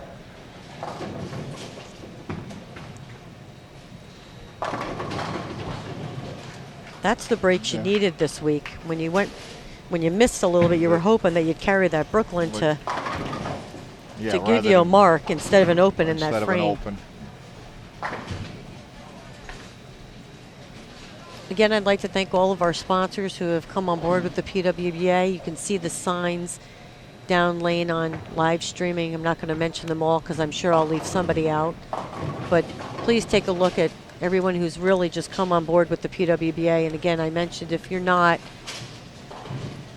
check into being a part of the future of women's bowling.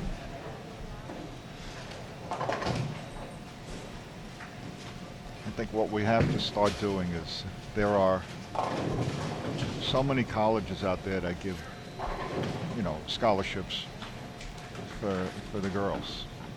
And so many times I run into the situation where when I'm telling somebody that's trying out for their high school team, I talk to their parents and the girl maybe is 130, 140 average bowler. And she can get good over 4 years with the proper training. But the parents, and when I mentioned, if you're a good bowler, you can get college paid for. I wish I would have known that. I would have started her so much sooner. And to get the word out to parents that, as you're looking at all the sports, think about a sport that non-contact indoors. Anybody can do. Anybody can do. Doesn't Correct. matter if you're 90 pounds, 190 pounds, 4'11", 6'11", whatever, and you don't have to worry about the coach's daughter playing the same position. Right. She No, needs 5 exactly. good girls, and I think that maybe more would get involved once they realize things that are offered in college. Collegiate bowling can be found on bowl.com. They have a whole list of colleges that offer programs, contact information for coaches and colleges. So check it out on bowl.com. Well, the people that are watching, I guess it can matter to everybody, but the people that are watching here, just in the proximity of Carolee Lanes, we have Monmouth University, Fairleigh Dickinson University, and St. John's, all offering good money to the girls to bowl for them in college. Anita Arnett, Leanne Holzenberg, still separated by 1 pin. Shayna and Jennifer Higgins, all tied up going into the 6th. Kelly Kulik and Jody. Yeah, Kelly didn't need this game. She didn't need this pair right now. that's Yeah, for sure. Jody's got a commanding lead and has a good reaction on this pair. Yep. Great shot, Wow. stone 9. Stone 9. Danielle McEwen leads over Lindsay Boomershine. Wei Fen and Liz Johnson. Wei Fen with that 9 count shuts Liz out by a pin, so she'll win that match and pick up 30.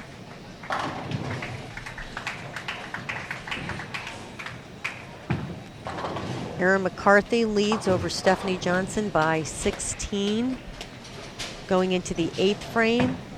And Clara Guerrero leads Linda Barnes going into the 8th frame. Yeah. I can't see 53. 53. 53. See how much I better couldn't your see way eyesight down. is than Well, I mine. couldn't see way down there either. Wait a minute.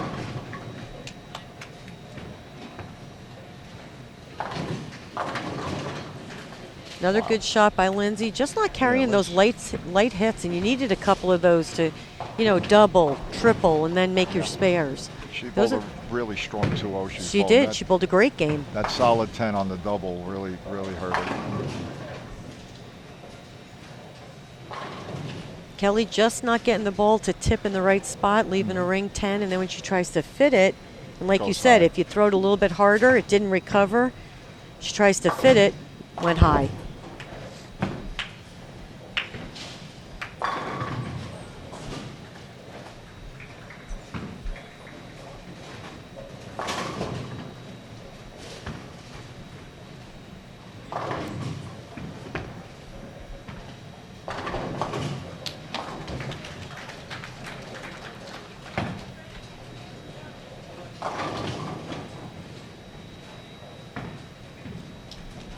Liz Johnson, 184, Wei Fen, 205. Oh, again. Wow. Don't forget to join us again tonight at 6 p.m. Eastern Time, right here on our live streaming.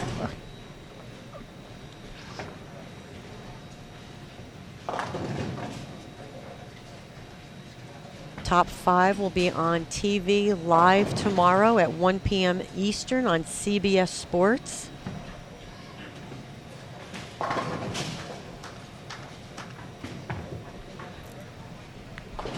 She increased speed a little that time. Threw a little bit Yeah. harder. Yeah. and Ball bumped off the spot, 4-pin. At least both balls hit the pocket. That Exactly. time.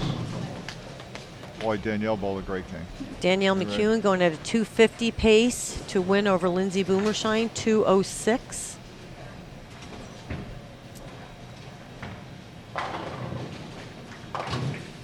And I don't know where Jazz Reel is. We could see where What place is Danielle in?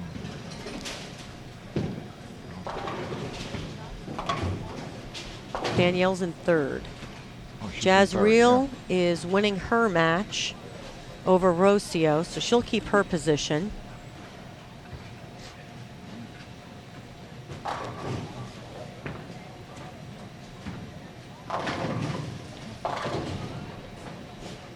So that should keep Jazz Reel there. Linda's not bowling a good game, and she's not winning the match.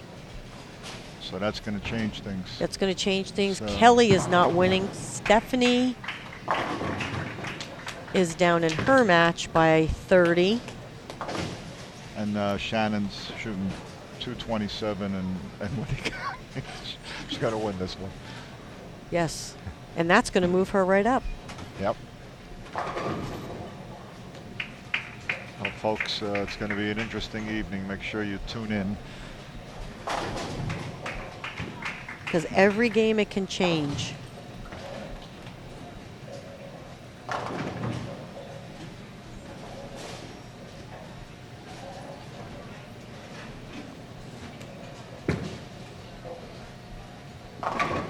Oh, Pin Boy, going she's- across the deck to hit out the 10. she's bowling a great game, too. Because she had a half 10 in the second and a solid 9 in the seventh. So Jody Rosenthal, a great game, too. Jennifer Higgins with that strike is up by 14 over Shayna.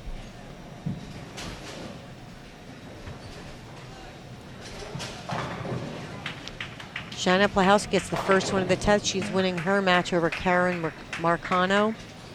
She could strike out for 237, so she'll pick up 67 pins. That's a very important game for her at this point, because that, keeps her in striking range of the top 5. Even though Kelly's not going to win this match, she wants to get all the pins she can. Yep. She wants Great to strike shot. it out. She actually looked like she made the move left. One of the keys when you got that flat 10 4-pin move, when you were playing in, it was just chase it deeper, and it wasn't small moves. It was like a 5 and 1. So almost you had to keep your eyes still to the right to create that angle through the front the right way. And if you weren't used to doing that or getting your ball to the right, it was very hard to bowl. Yeah. It is a tough thing to do, to be able to believe it and trust it that this is going to make it back.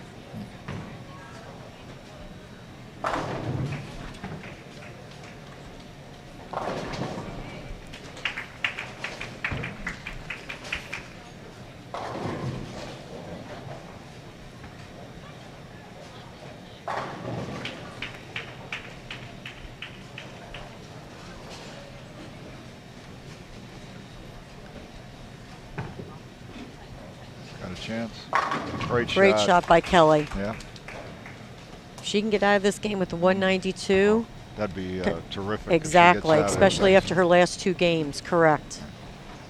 Stephanie Johnson opens in the 10th. She's going to wind up, I think it looked like a 4-9, but it says 7, so probably the 4-7. 4-7-9 then. She's going to shoot 140 this game. Linda Barnes, 140 this game. Well, everything came Couple together. pair, yeah.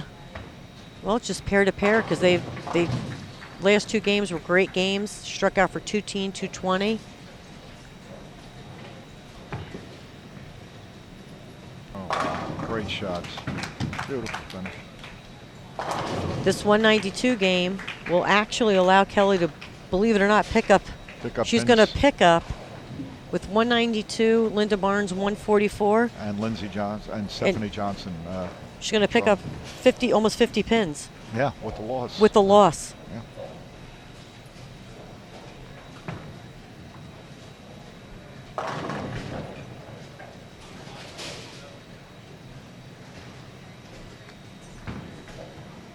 Shannon Plahowski, 237, going to pick up that 67 Seven. pins. That's going to bring her right up into the mix. Oh, that's a major move because that now she's less than 100 off the show. There it is. Nice finish, Kelly.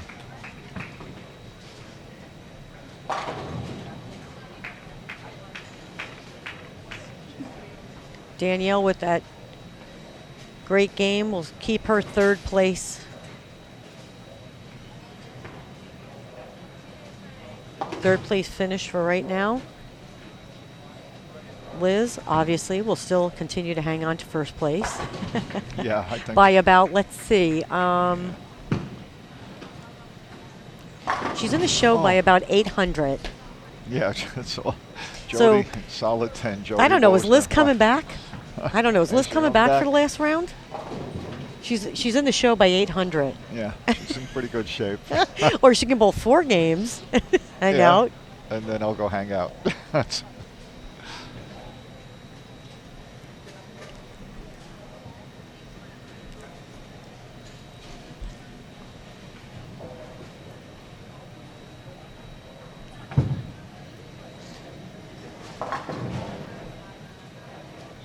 Jody could have really shot 280 this game. She made absolutely. 2 great shots.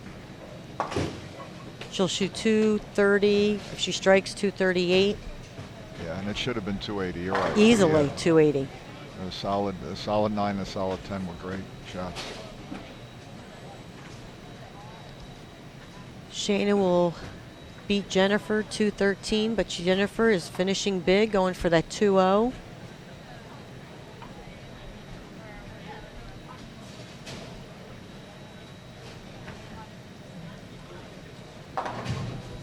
Leanne Holzenberg will beat Anita Arnett.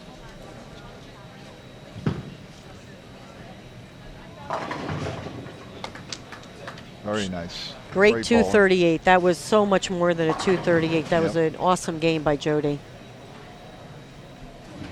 And a great finish by Jennifer Higgins to not lose too many pins. She's in the mix, 13th place.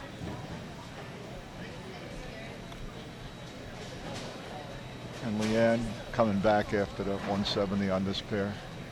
What a shot at 245. She can punch out for 245.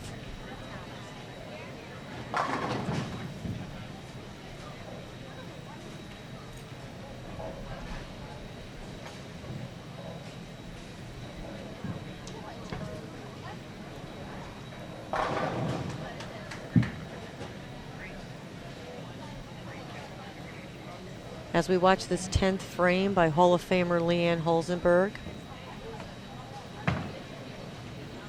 who, believe it or not, many might not know, Oh, there it goes. Leanne has a hip problem. She's had it for a little bit, but she rested up. She bowled a few events. She knew she could. She wanted to be really rested for the U.S. Open, so I was extremely glad to see her make the cut. But she'll probably have some hip surgery here soon. Oh, that's tough. That's depends. You got to find the right time of the year to do it so that you can have a chance to come back. Well, I think she wanted to win the U.S. Open and then have it. So she'll finish up here. 233 with the spare, so nice finish. Now 232. 232 for Leanne Holzenberg over Anita Arnett. I'd like to thank everybody who tuned in to live streaming today. We want to invite you back later tonight. We start again at 6 p.m. Eastern Time. Please don't forget, check out pwba.com for all the standings for the U.S. Open. We're going to have them updated here in a few minutes. It is close. Come back. Watch your favorite player, and I'm telling you, anybody who's 200 out in this tournament still has a chance to make this top 5. It's anybody's ball game. Thank you again for joining us on Extra Frame.